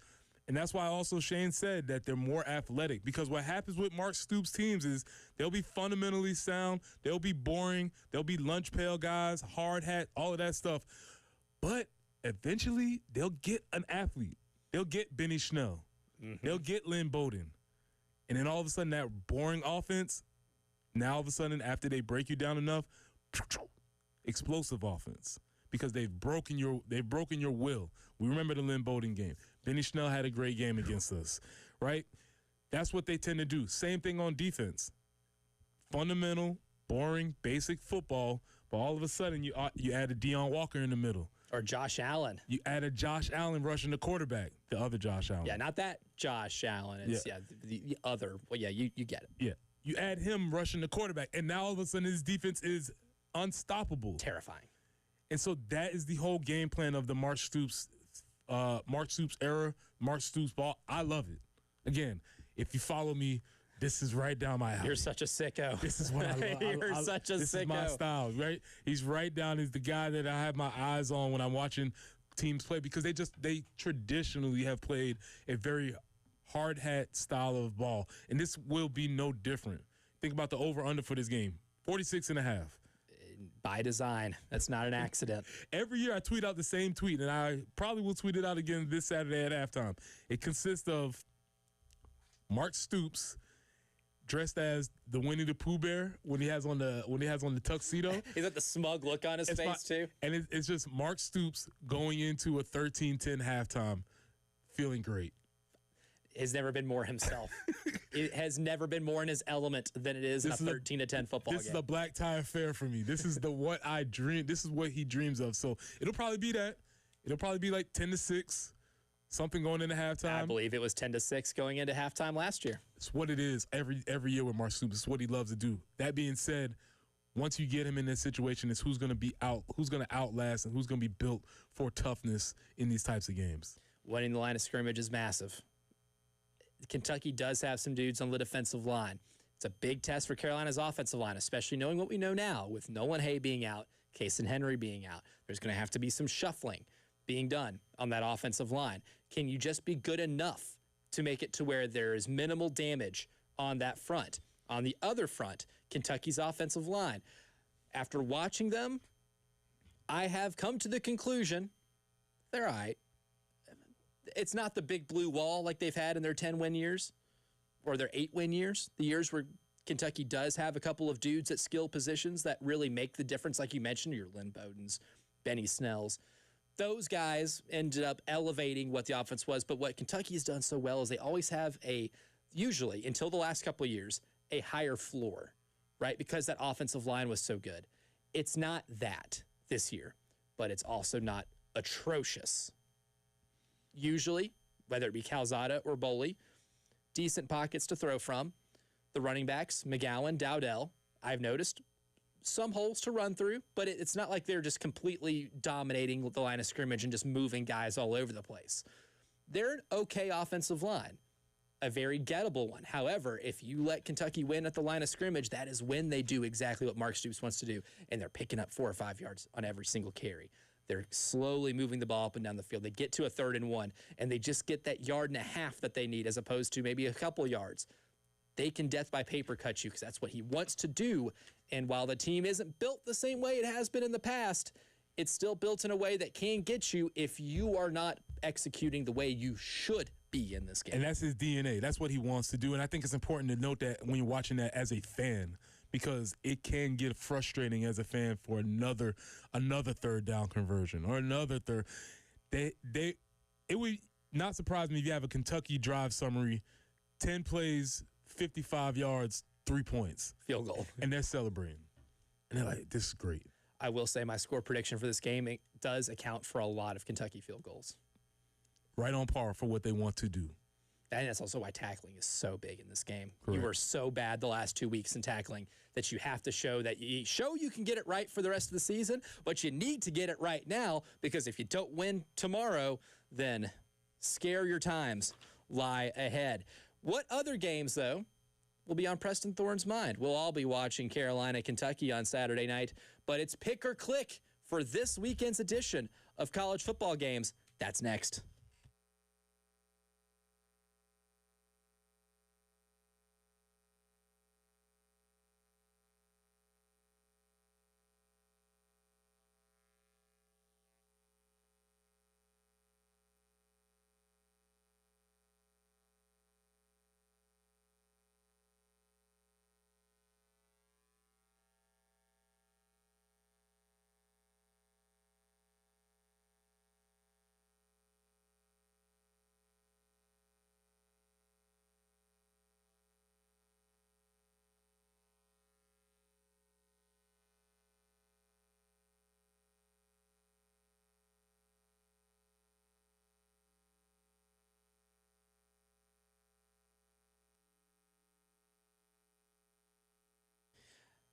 Got an interesting text this morning from an unidentified texter who asked if my friends at Zero Res can help get bits of turtle shell out of the carpet. And I told my friend, you know what? Don't worry about it. Zero Res is the best of the best. And while they may have never had to do that before, I have every bit of confidence they can get that bits of turtle shell out of your carpet. Might have to avoid telling them how it got there, but they can help you with that. And this month, I told my friend too that the more you clean, the more you can save. Don't just get that carpet with the bits of turtle shell in it and all of the mess that created. You can get more carpets in your house cleaned. 3 rooms for $119, 4 rooms for $144, and 5 for just $169. And my friend, whoever it is, can save up to $30 and schedule Zero Res today and get that bits of turtle out of her carpet. Easily schedule online. She can do that at ZeroResColumbia.com. Zero Res, spell it backwards or forwards. It's the right way to clean.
So many options this weekend for college football action. Which one is Preston Thorne choosing?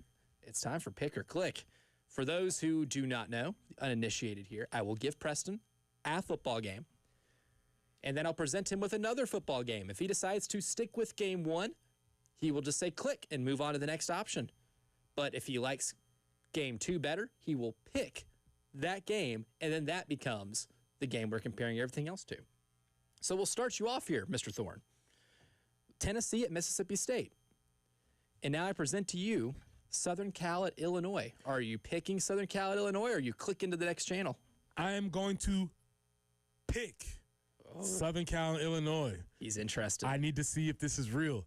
I have a distinct dislike for Lincoln. Also, Illinois, y'all were getting on my nerves all preseason. Are you for real? Or was that 578 yards that you gave up last week?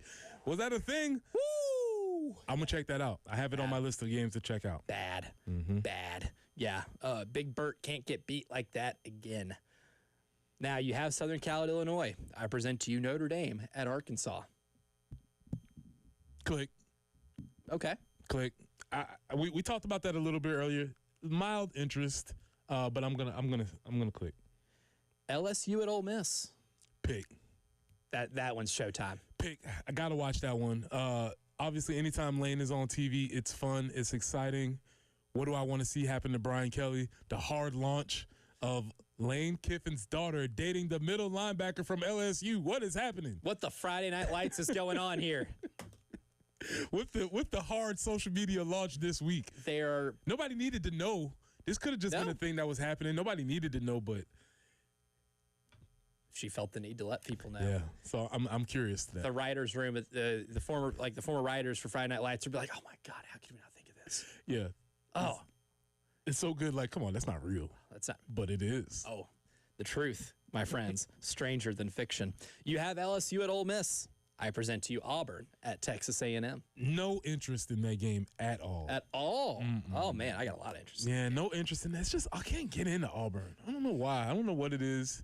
Can't get into them. Nah. I think my interest more goes from Texas A&M. I'm fascinated with them. I'm so fascinated with A&M right now. So you still have LSU at Ole Miss. I present to you Oregon at Penn State.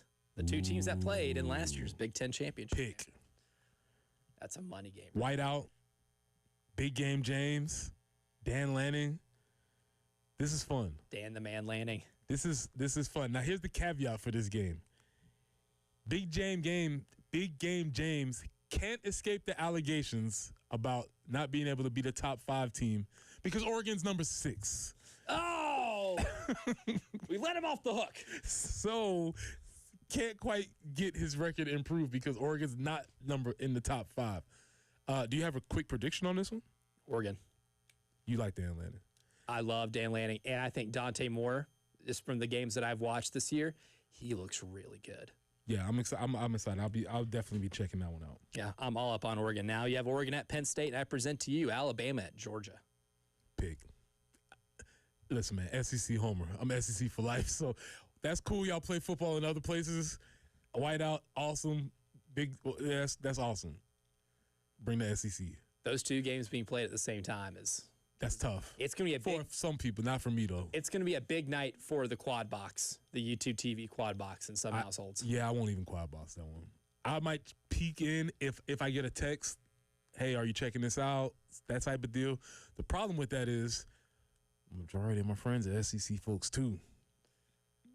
I don't think I have any friends that are keeping tabs solely on Penn State, Oregon. I don't think so.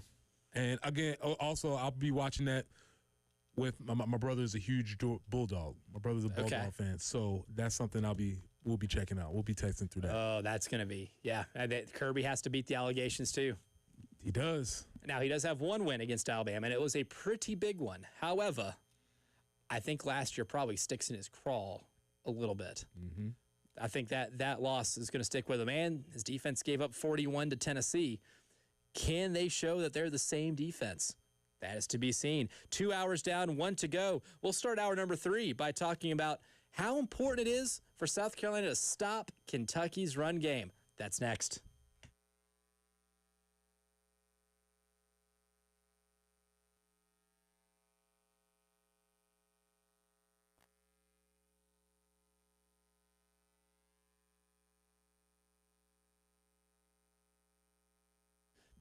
Now, South Carolina stopping Kentucky's run game is essential. But what is essential for your home is to have a strong, healthy roof to protect your home from the elements or your business. Whatever building it is that you have, the roof is the most vital part to protecting it from the elements. And Midstate Roofing, for 3 decades, has been the best of the best in that roofing and waterproofing industry. It's a proven history, and that proven history alone is your assurance that their professionals get you the proper advice, service, and most importantly, results to the very specific needs of your facility. Not every building is the same, but they can give you the service and results to those specific needs. Doesn't matter if it's high-rise, hospitals, or manufacturing to industrial. They design and install bonded systems that give you that protective capital G guarantee to keep everything dry and running long into the future. Give them a call, 803-356-1919, or always hit them up online at midstateroofing.com. And remember, if you have a leak, let Midstate Roofing take a peek.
Gardner's Ferry near Old Eastover Road, an accident there. Also, I-126 westbound at I-26.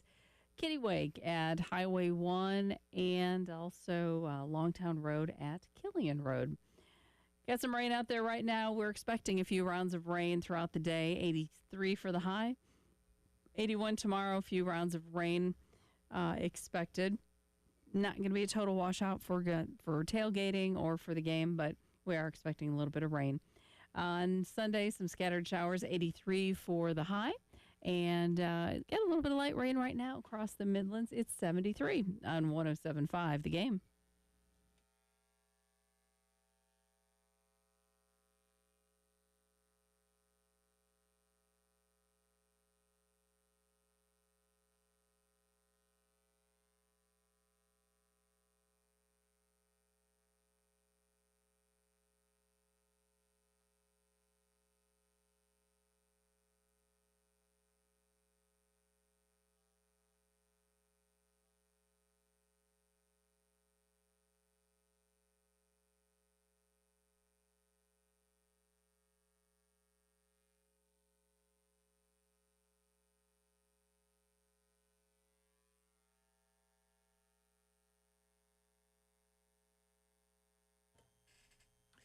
Hour number 3 of a Football Friday edition of the early game starts right now. I'm Elijah Campbell. He's Preston Thorne. She's Jen Jensen. He's Jalen Tart. The gang is all here, and it's time to break down the biggest game of the year so far because Kentucky comes to town. You're 0-2 in the SEC.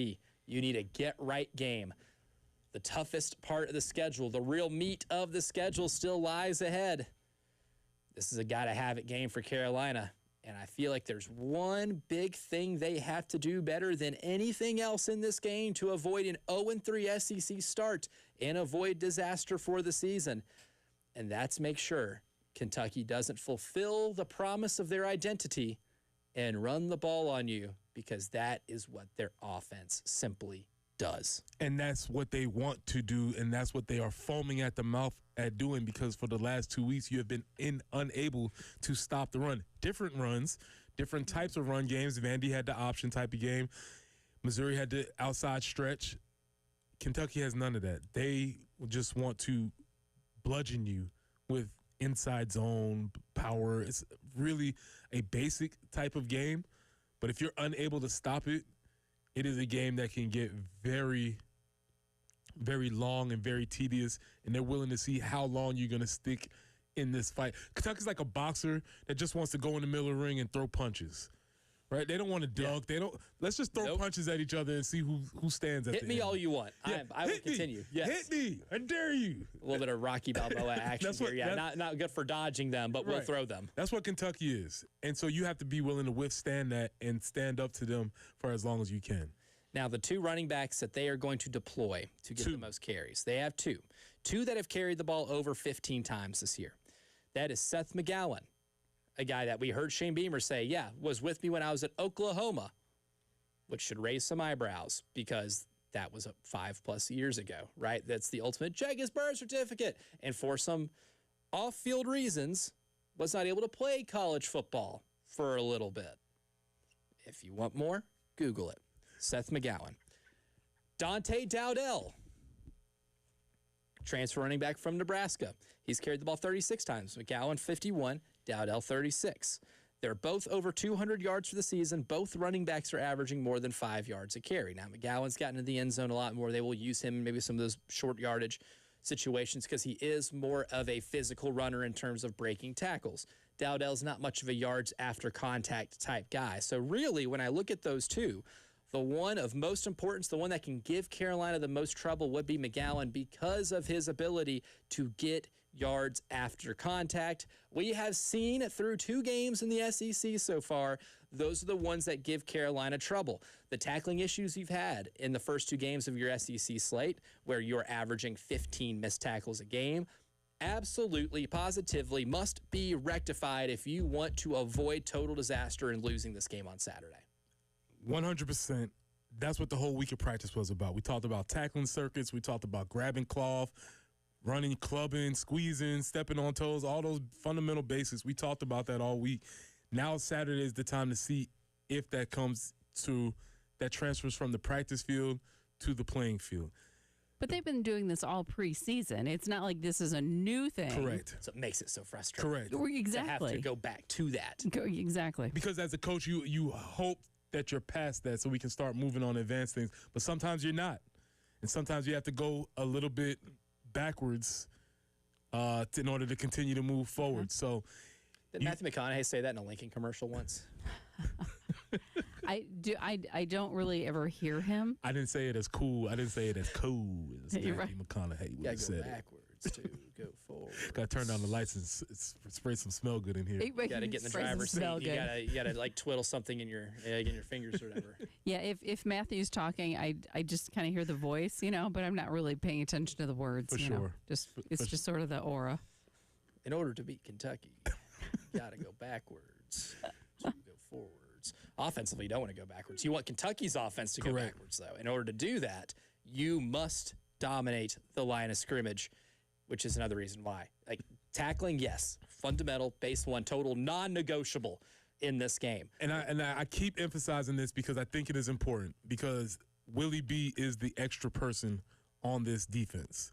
And if you as a defense miss tackles, give up third down conversions, allow them to have 15 play drives for 60 yards, they will choke out the sound in Willie B and bring them exactly to what they want. And that's why I think this is because as you've stressed, this is an anxiety bowl.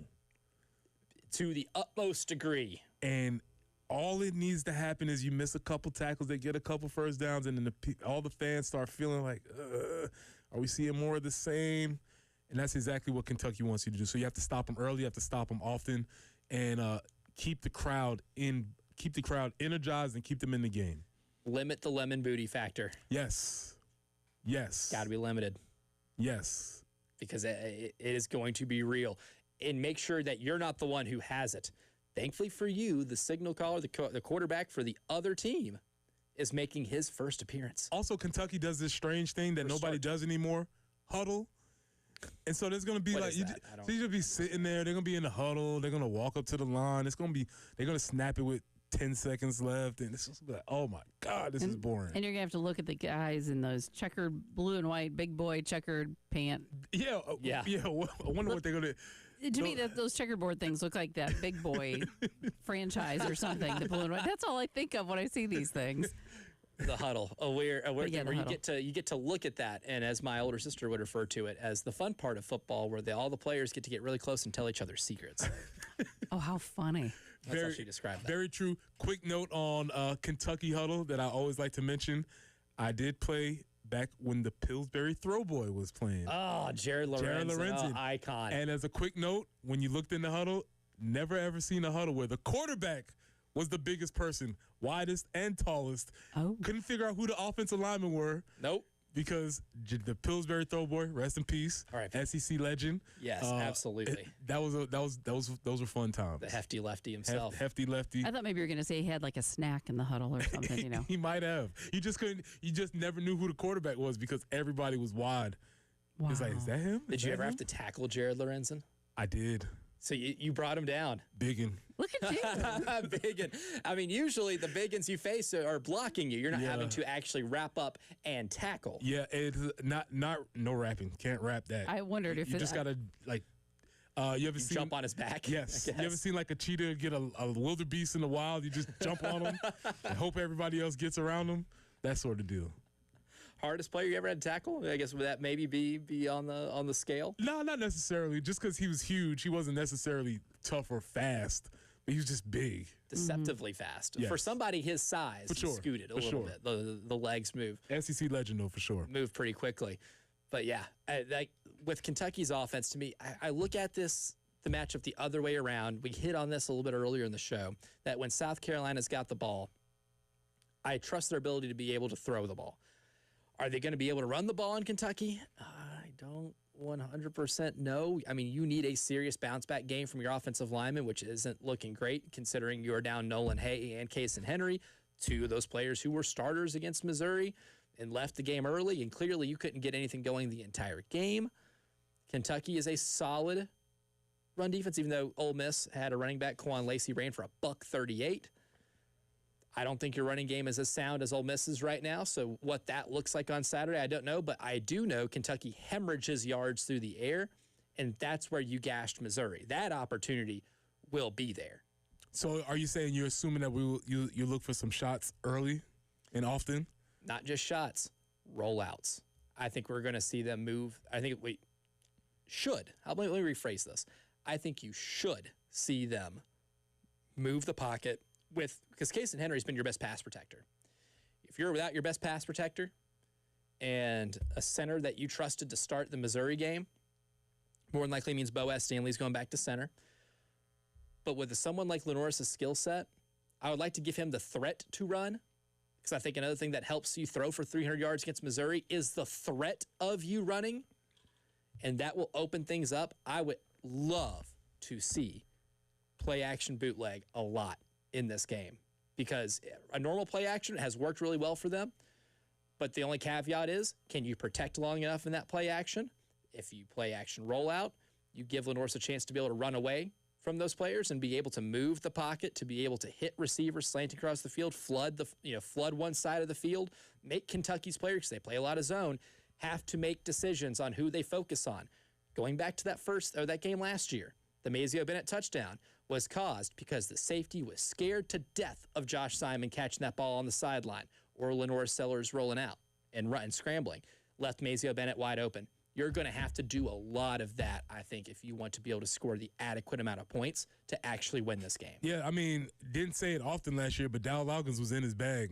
He against was? Kentucky last year. He had them twisted, and he had whoever their DC's number. Usually it's Stoops, but It is. He had their number last year and made them look foolish, which Kentucky rarely does. They may get beat, but rarely do they get outcoached or Duped. looked. They rarely get duped. Yeah. And they did on several occasions last year. So if you're coaching, you're looking back at that film, seeing some of the things that were successful last year, trying to replicate that so that you can have some of that same success. Yeah, and learn from Ole Miss. Ole Miss's quick action passing game was able to help them march up and down the field. A lot of it wasn't downfield passing. That's where Austin Simmons' mistakes were throwing the ball downfield. Kentucky played so soft on their receivers that early in the game they were hitting on a lot of short passes, and they got in a little bit of an offensive rhythm. Another thing to do if your offensive line isn't healthy and you're not loving how it's looking, quick action passing game. See how soft the corners are playing on receivers. And they will be. And they will be. That's because that's the style of defense that they play. They keep it. They play back, keep everything in front, rally up, and make tackles. If you're Gamecock receivers, are you getting yards after the catch? Are you being physical runners, Yak. breaking tackles? We need a lot of yak in this game. Like a herd of yak in this game. I think that's going to be vital for South Carolina being able to score enough points. And here's the thing. I think they do ultimately. I feel good about that because you saw something in the passing game. At this point, if you are Mike Shula, you're Shane Beamer, you got to be meeting and saying, hey, look, we did this really well. We can't try to force feed a running game that may or may not come. But we can maybe bite on or make them bite on some play action. We can expose that secondary, which is the weaker of the three that you've played so far. You should be able to get what you want in the air on this team and be able to put together some drives. As I said earlier in the week, if you had a business and you had 3 products that you sold and you noticed that one of these products outsold everyone else and this product over here didn't sell, you probably stopped selling that product. Discontinued. Right? You wouldn't do that anymore. And I think you're coming to that point in the offense. It's like, that would be nice if we could do that, but we don't feel that we can do it, but we can do this. And so when you can do something, you do more of it and you double down on it and you keep going. And because by doubling down on it, now you actually open up your opportunities to find all types of wrinkles in that game. So it seems to me what has been successful is Lenoris being Lenoris, which, by the way, I saw a highlight clip of the Missouri game. The all-22 stuff on some of Lenoris's throws. Yeah. That's why he's still in those conversations. Man, he made some throws that were incredible. And they weren't those. That's not a fluke, and those weren't outliers. He can do that. I think you give him those opportunities again. Dude, I thought it was a good throw in that 3rd and 27, the 3rd and a mile where they almost converted it. I thought that was an impressive throw in real time. Seeing that all-22 angle when you saw the window he had to throw it into on the run, I think I watched it like 20 times. I was like, that is just such a. That's a big the point touchdown he dropped in the bucket to Van Drevius. I mean, arguably the most effortless 50-plus yard touchdown pass you'll see in college football. Let him do that type of stuff. If they're giving him that, let him do it. Let him pick them apart, because I genuinely believe with that secondary you're playing tomorrow night that he can. And if they do, the message boards will be a little more positive. Oh, this is definitely a message board game. This is a message board game. This absolutely is a message board game. It is ripe for mayhem. There's been mayhem this week with a little bit of a twist, and we'll get to that next.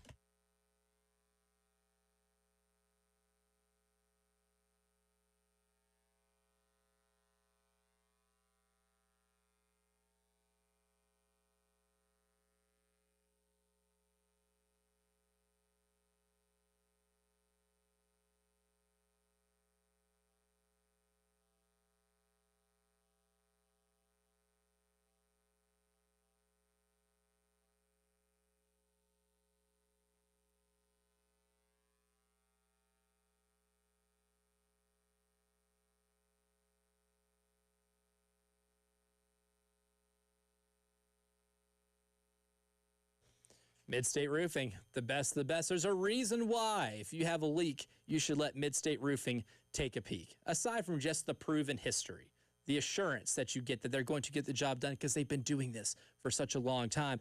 That's one thing. But what I like about Midstate Roofing, too, is the versatility. Because sometimes the issues with your business, your house, whatever building it is, sometimes the issue is urgent, right? Sometimes that issue does not care if it's in between the hours of 9 to 5 every day. And sometimes you need to address it as soon as possible. What Midstate Roofing does is allows you to talk to an on-call technician even after hours, because we know that some of those problems cannot wait. 803-356-1919, where you can speak to an on-call technician after hours or a Midstate Roofing staff member during hours, or you can always go online at midstateroofing.com. And remember, if you have a leak, let Midstate Roofing take a peek.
I-20 westbound at Bush River Road, an accident. Be mindful of. They're getting things cleaned up there. Still working on Kitty Wake at Highway 1, Long Green Parkway at Clemson Road, Longtown Road at Killian, and Two Notch Road at Longs Pond Road, an accident as well. Yep, seeing some rounds of rain, having a little bit of that currently. Off and on today, 83 for the high, some rounds of rain tomorrow. Scattered showers on Sunday. 80, we're going to stay in the low 80s really for the weekend before we start next week with highs in the upper 70s. It's going to start to feel a little bit like fall. 73 with a little bit of scattered rain right now on the early game.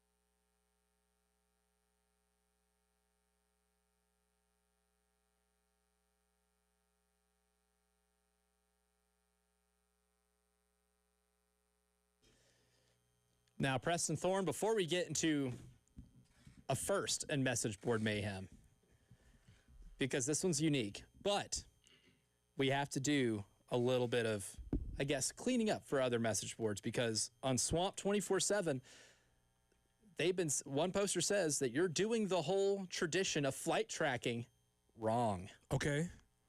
Now, this is from Bull Gator 28. Stop wasting times on random flight plans to random SEC cities. This is the actual UAA jet from last night. It flew to the closest airport to the beaches where Jimmy Sexton and a ton of coaches throughout the Southeast are known to have beach houses. Came back either last night or first thing this morning.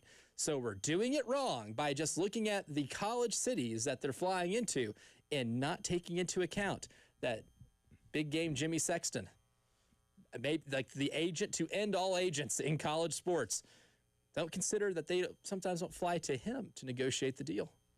That's a really good point. I was thinking the same thing. I think that's a great observation. Because That's why would you fly into Starksville or Columbia, or when you could go to Destin and That's meet true. there? And I bet, you know what? I'm just going to go out on a limb.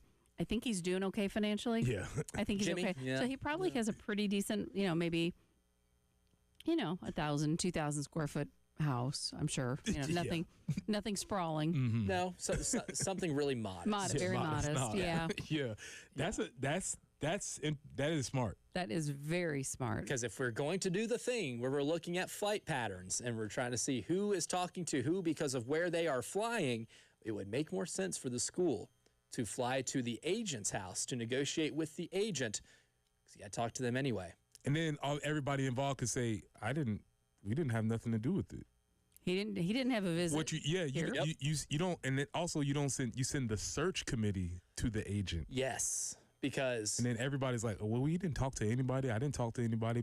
I don't know what's going on. Yeah, because the agent, then he can break out the folding chairs, and have, maybe some cheese and crackers and, some very, very fancy cheese and crackers. Very fancy spread there. But this involves the two most important words, whether it be trying to tamper for somebody's head coach or for somebody's player: plausible deniability. Both parties can have it. Because Jimmy Sexton can just withhold the information. And then, whenever the time's right, say, hey, coach, insert coach name here. I've been talking. You haven't been talking with the University of Florida, but I have. And they want you. And here's what they want you for. I love this little sneakiness. This is kind of cool. I've always, for just once in my life, I Intriguing. want to be involved in it. I want to be a fly on the wall in one of those discussions. Just once. I want to be good enough at something to have the need to have a Jimmy Sexton representing me. That would be really cool. Yeah, because that means I'm making a lot of money. Jimmy Sexton would not waste time being my agent. It'd be a waste of his time. A total waste of his time. Maybe he has to do a certain amount of charity hours, like pro bono work or something. So that's like where he would get to Right. us. If he ever got convicted of a white collar crime, Right. then maybe we can use Jimmy Sexton as our agent. But that's what it would take, is some type of conviction. Yeah, I don't think Jimmy Sexton would stop to pick up 3% of this on his way to the. He wouldn't even. He just walked by it. He probably finds it underneath his couch. Right, no kidding. The same way I might find like a coupon for Taco Bell or Chick-fil-A or something, when I'm cleaning the house, like, oh, hey, $10 off. That's great. I like it. Yeah, that's what our 3% would be to him. But a first in the history of message board mayhem, streaming. Because our pal Nick Harvey yesterday made us very aware of a YouTube streamer who does like to play the NCAA video game and try to rebuild struggling programs. The YouTuber is named Bordeaux. Not like the region in France, but he is a YouTube streamer. He is picking Clemson to rebuild. And of course, I have not watched many of his videos, but I did like to go to the comments where all the experts weigh in. And one of the first comments underneath the video where he is trying to rebuild Clemson, it is at Clemson fan 17 says, we really fell off so hard we got a Bordeaux video, crying emoji. Because what Bordeaux does is he takes these destitute franchises, universities, and he tries to build them back up. Yes. My alma mater should be on his list of rebuilds, right? That's the type of desperation needed. Boston College would work well on something like this. So if you're in the Venn diagram of Clemson fan / stream watcher, college football fan, you wake up in the morning and you see Clemson, you see that Bordeaux has chosen Clemson, you're feeling dread. You are. You're not feeling great. But one thing I did learn about the streamer that he does what I do a lot. Throw into triple coverage and blame the quarterback. As if I'm not the one controlling where the ball is being thrown. Not going to lie. I had a, because they in the comments, they're all ragging on him for doing that. And I'm like, I do that. That's me. It's just easier to blame the player on your screen as opposed to the real decision maker, which is you. I'll pass that accountability on to a video game player. Here's the deal, man. We talked about this particular game. This is a message board game. With us playing Kentucky, one of crazy cats that might be going crazy. The KSR, kooky chickens, whatever one that's going to be happening, it's going to be lighting up at the end of this game by 12 a.m. on Sunday morning. One of those, regardless of outcomes, regardless what happens in the last 3 quarters, the first quarter will find some action. Message board geniuses might hit us with the hashtag fire everyone posts. Whether whoever's losing at the end of the first quarter, heaven forbid it be a multiple score game, at the end of the first quarter, it's going to be bumping. It's not going to be good. And of course, we can't have a message board mayhem segment without somebody suggesting Nick Saban. Because on Bama Online, a super connected source says Saban to Florida or LSU. This is the good stuff. This is the bread and butter. This is like when you go to, when you go to Cracker Barrel, right? These are the biscuits. Yeah. Like maybe it's not what you come for, but it's good every time, right? Says, talk to a good friend that is super, in all caps, connected to Bama program, believe that Saban could, all caps, get back into coaching if it were the right situation. I think Florida would get his attention. While he thinks Saban would return to LSU if things go sideways with Kelly, this morning on WJOX, McElroy talked 5 minutes about how Florida has incredible resources. I swear it sounded like he was hinting at Saban. This is my long shot prediction. 3 question marks after that. Well, I'm Ron Burgundy. Sources close to me and to Miss Terry, I'm going to go out on a limb and say at this point in Saban's career, Miss Terry's in charge now. Yep. And he ain't coaching again. No. That's the good point. Nick Saban might be interested in taking that job. Miss Terry is not. The purse is down, the foot is down. Purse down, foot down. You are cleaning this house, Nick. You're doing the chores around here. His honey-do list is so long. There's construction projects. You still have not gotten to this yet. I don't care about Kirk. Let's go. It's a CVS receipt at this point. Exactly. And it just keeps going. It's not just a CVS receipt. It's like if you spend $200 at CVS, what the CVS receipt would look like. Yes. That is Nick Saban's honey-do list. Yeah, because it's been accumulating for a really long time. For a long time, yeah.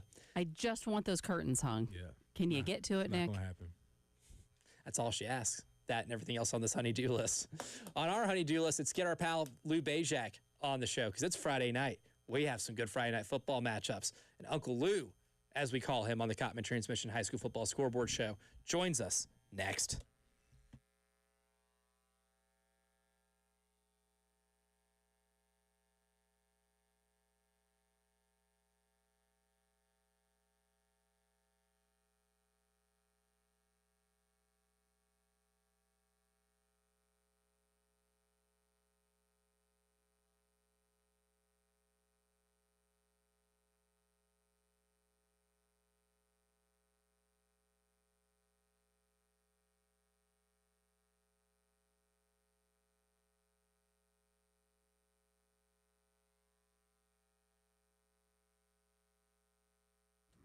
Hey, it's Jen for CHW Cabinetry in Lexington. The demolition that we had to do in our kitchen, was not anticipated. That flood kind of messed things up just a smidge, so we had to gut the kitchen. Didn't know where to go for cabinetry. It was recommended, hey, head to Lexington to CHW Cabinetry, and it was the best decision we could have made. They helped us figure everything out, get the layout figured out. Then we got that photorealistic rendering of our finished kitchen, and we could look at that and say, oh, it's coming eventually. But it also helped us pick out other things to finish out our kitchen overall. But such a great experience that when it came to updating a couple of bathrooms, we knew where to go to get cabinets once again. They can help you with bathrooms. They can help you with closets, home office workspaces. You get it. Visit chwcabinetry.com or call them today at 803-520-6837. And, of course, be sure to tell them Jen Jensen sent you. Easy for me to say. CHW Cabinetry in Lexington. Passion from inspiration to installation.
Traffic wise, we are seeing several accidents. Oh my gosh. Take two. I-20 westbound at Fairfield Road, the right lane is blocked, so do stay left. I-20 westbound at exit 119, the right lane is also blocked, so be careful there. I-77 northbound at Garner's Ferry Road, the left lane is blocked. Also, I-77 southbound at Leesburg Road, the left lane is blocked. A couple other accidents, Long Green Parkway at Clemson Road and Two Notch at Longs Pond Road. Be extra careful out there. We have some rain coming down, expecting showers today 83 for the high. A few rounds of rain tomorrow. High of 81, 72 right now.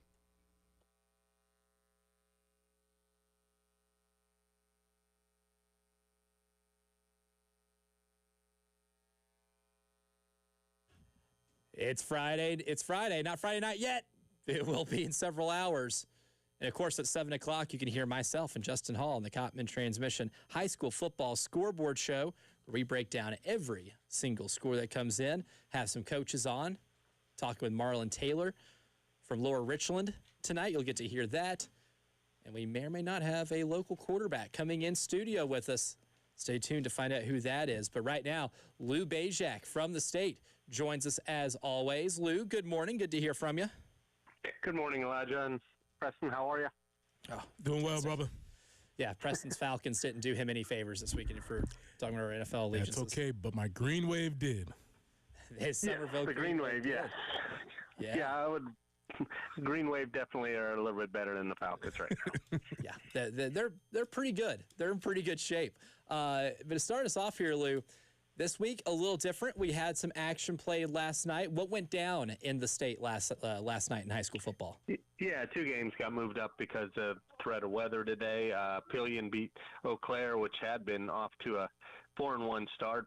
Pillion won 48-34, and then Batesburg-Leesville beat Mid-Carolina last night as well. So two wins, got early starts. A lot of coaches don't like to play the Thursday games, but with weather, and they thought it was the best thing to do. And now you got to win. You get to sit Friday night, an extra day to relax and get ready for next week region play. And then for tonight's games, I know one that has been moved up. Have there been any more moved up because of the threat of weather? I got right now 5. We got Westwood and Ridgeview at 6:30, Peathwood, Portugal at 6:30, Lexington Lawrence 6:30, Lower Richland Crestwood 6:30. North Central Beaufort 6:30, actually more than 5. Cardinal Newman Augusta Christian 6:30, then BC and Midland Valley at 7. Okay. So might have some more. You never know, depending on what the weather. I mean, obviously it was pouring this morning right now, but at least where I was at. So we'll see. It's going to be an interesting night. Looks like the heavier rain would come this evening, like later, and that's why they try to get things in by 9 or 10 o'clock to early starts. One of those games you mentioned, Lou, one I'm fascinated, not just because we had Coach Marlon Taylor in studio with us yesterday to record an interview that you'll hear tonight. That Lower Richland team, really interesting. Gave up a lot of explosives in the first game of the year against Lugoff Elgin. Learned a lot of lessons. That defense has been dominant ever since. They play in a region that's a little tricky because a lot of the schools are a little further away, not a lot of local teams in that region. They got Crestwood tonight, a game that is an incredibly interesting matchup. What do you see when you hear those two teams playing? Yeah, it was a close one last year as well, and yeah, they've bounced back. They played pretty well. I think they've only given up 27 points since then. Opened up the region play last week with a win over Darlington, and really have like 3. I mean, you got Crestwood this week, and then Hartsville next week, and then they close out at against South Florence. So that's a big one. But if you can get this one and next week, I mean, they'll be sitting pretty good. They're pretty talented. They got defensive, like you said. I think with Hill and those other guys are really good at stopping, but Crestwood comes in. They have a good offense as well.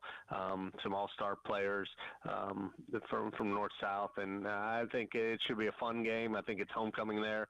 It's always a good time in Lower Richland, homecoming with the tailgating and that, so it should be a good matchup. One that I have my eye on too, and I know our man Jalen might be at tonight, North Augusta at Gray Collegiate, a region game between two really good teams in a region that I think is maybe the one that's the most balanced and even in the state over in 4A. How do you see that one going down tonight? Yeah, I think it's going to be good. That's where I'll be as well. Though I think they're the two favorites coming in this year, and obviously we know what happened with Gray last year, not being able to playoffs, and year before, and that had finally been a kind of a normal year, and Coach Bryan could settle in. They had to play with a backup quarterback last week. Tyler Waller was hurt. Not sure his status tonight. They have freshman Xavier Wright, played really well. They got a really good running game with Trayvon Williamson, I think he carried it 41 times last week for over 200 yards. Defense is solid with Michael Boulware, and they got Gamecock fans who might know this a couple other games. The Williamson brothers, obviously the sons of former Gamecock Troy Williamson, they play both ways, and they've made an impact. So it should be a good game. North Augusta, I think, comes in number 3. They got Mike Doe at running back, Liberty commit Malcolm Gaston at offensive line. They also played with a backup quarterback last week. So I think it should be a great matchup, and definitely will go a long way in deciding who wins that region, at least gets an upper hand. And with Gray already playing Midland Valley last week, I think it sets them up pretty good if they can get a win tonight. Another team that has really impressed me because they've been on TV a few times, been able to catch them. Newberry is looking really good, sitting at 5-0. They go at Saluda tonight. Another good test for this Newberry team. How do you see that one going down? Yeah, they've been just putting up points and putting up points, and Kenton Caldwell has been really good. I think over 20 touchdowns in the first 5 games. They got South Carolina commit Jamel House, Jameer Cooks, who made the Touchdown Energy Bowl this week. They're defensively, they're solid.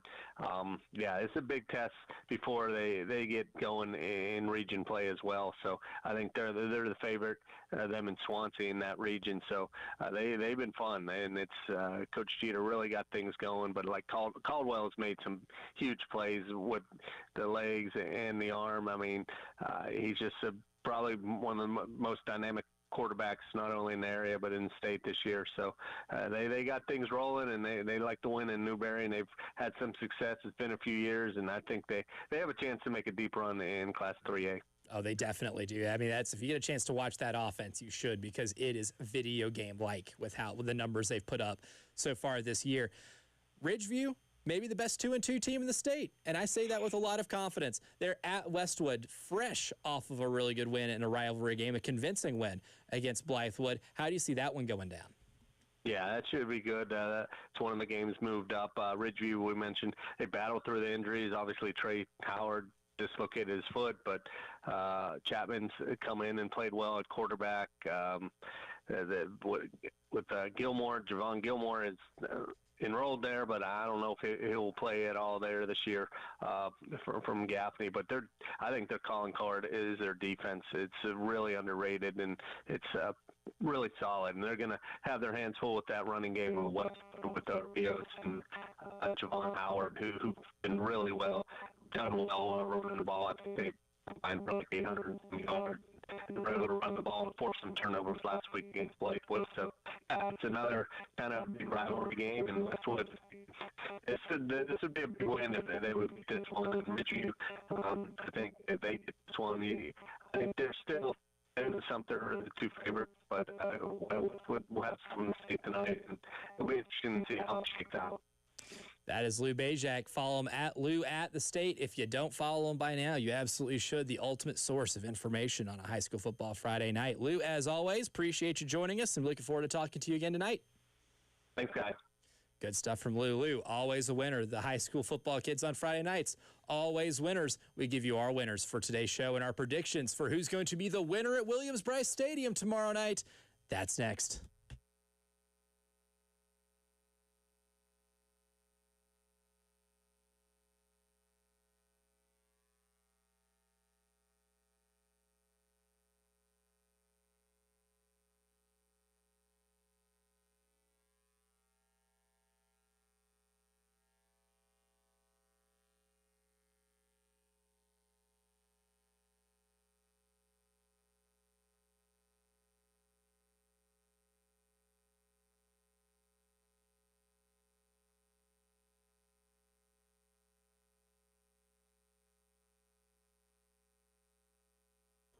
Tax issues weighing you down, whether it be personal tax issues or maybe business tax issues? Well, the Ecton Law Firm is here for you to take the stresses of taxes away and help give you one step closer to a worry-free life. As Forrest Gump would say, it's good, one less thing. That could be one less thing for you if you contact John Ecton and his team. And one of the best parts about John Ecton and his team over at the Ecton Law Firm is they can provide you a free consultation Call 803-771-9800 to set up that free consultation where John and his team will be able to go through your specific situation, because not all situations with tax issues are alike.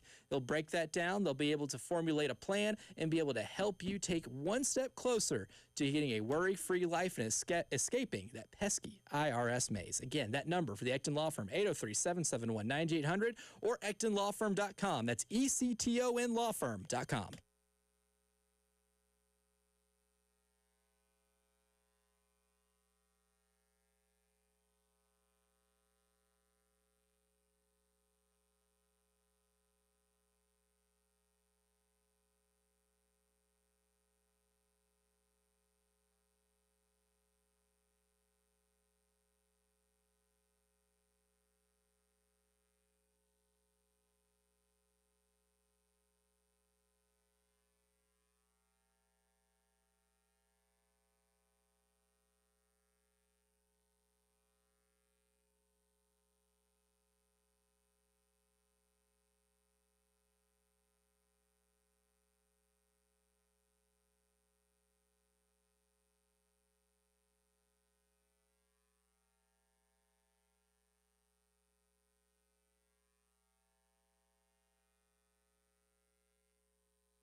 Winners. Coach Mike Singletary wants winners. And Preston gave me a little bit of a tease himself. during the break. He says, I have a sicko certified number for a winner today. Several of them. And I have never been more excited to hear it. All right, but before we get there, I want to give a big first winner to defensive end, Gamecock legend, John Abraham, who was once again nominated for the Hall of Fame for his second time.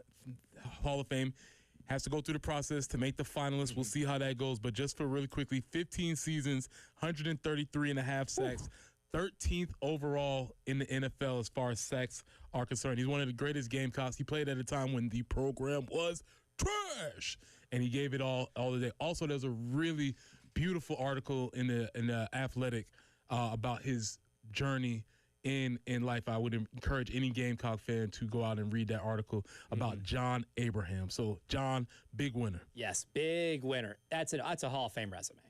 That's certainly a Hall of Fame resume. He's a sack getter. He's one of the guys who would line up and get sacks. 133 of them. There's only a couple of dudes that are ahead of him. A terrorizer of quarterbacks in an era in which that became more vitally important than ever before. And the league he played a time in the league where the passing explosion, the passing boom really started. So I think taking in the the context of his era makes it even more solidified. Yeah, I think he'll get in. He may not get in this time, but I think he will eventually get in because those numbers stand forever. Yeah, exactly. And it should be a really loaded Hall of Fame class. A lot of big names that are eligible for it this season. Before we get to those numbers, my winner, tackling. And most importantly, I've got one player. Last time I said a non-Nick Harbor wide receiver who needs to stand up. They did. It wasn't good enough because he couldn't tackle. So let's play whack-a-mole here. We whacked that one. Now the one that's popped up is tackling. Nick Barrett. We need you to be the run stopper. Kentucky's whole identity is rooted in how they run the ball. Nick Barrett needs you to be able to have a big game. TJ Sanders, remember 2023, the last time Kentucky came here, had a big game, made some big plays, and you beat Kentucky when Kentucky was supposed to beat you because you did not let Ray Davis run all over you. You have two running backs of similar style of Ray Davis with Dante Dowdell and Seth McGowan. Nick Barrett, this is the one. I want to see you take over. Elijah, the year was 2004. That's our first number, 2004. 2004. The next number, the score, 12-7. What a football score. What a disgusting football score. South Carolina beats the University of Kentucky. They go down to Lexington and beat the University of Kentucky. Mike Rath, third-string quarterback, shout out to you, Mike, comes in and throws, and this is how I was responding to this because I've realized I am ancient when he talked about the Williamson twins. Well, Mike Rath throws a touchdown to Troy Williamson at the end of the game to make the score 12-7. How did that score get to be 12-7? Because the score previous to that was 6-7. Why was it 6-7? Because the Gamecocks had kicked 2 field goals to Kentucky's 1 touchdown. How did Kentucky score that 1 touchdown in that game, you may ask? Please, somebody's defensive. They waited till the fourth quarter. They went on a 23-play drive that lasted 11 minutes and 31 seconds. That's almost the entire damn quarter. At the end of that drive, the score was 7-6, and it looked dreadful. But shout out to Mike Rath for coming in. That game included 6 fumbles, 4 interceptions, 4 punts, 2 turnovers on downs, and yet the Fighting Lou Holtzes scrummaged out with a retro-certified sicko, 12-7 in Lexington, 2004. Mike Rath, Troy Williamson, stand up. Wow, Shane Boyd quarterbacking that game? Maybe. Yeah, that sounds about right. Because I think a couple weeks later, this is when I went to Tennessee and I saw that Kentucky team play in person. Sounds about right. Yeah, we went. I believe we were 5-2 at that moment. We were kind of in the driver's seat. Didn't go well after that, but it was a big moment. Shout out to Mike Rath, Troy Williamson, 12-7, 23 play drive. I know damn well that was on Jefferson Pilot Sports at noon. No, it was a night game. No! It was a night game. And here's the wild part. Those 6 fumbles, if I remember correctly, I don't even think it was raining. They're just fumbling for the love of the game. Just doing 6 fumbles. For the Lord. Doing it coughing it up for the love of the game. Not to mention 4 interceptions. 6 fumbles, 4 picks. Ooh. And 2 turnovers on downs. Oh, that's a real sicko slop fest. Oh, man. Hopefully the game is not like that, but if it is, I will take a little bit of enjoyment from just getting to cover a sloppy football game. Who wins? Gamecocks, low scoring, may take a while, but Gamecocks win by 7. I got Gamecocks winning 27-19. There will be a lot of Kentucky field goals. Carolina just converts on more red zone trips. The extra point, Tyler Head, Jack Veltri. That's next.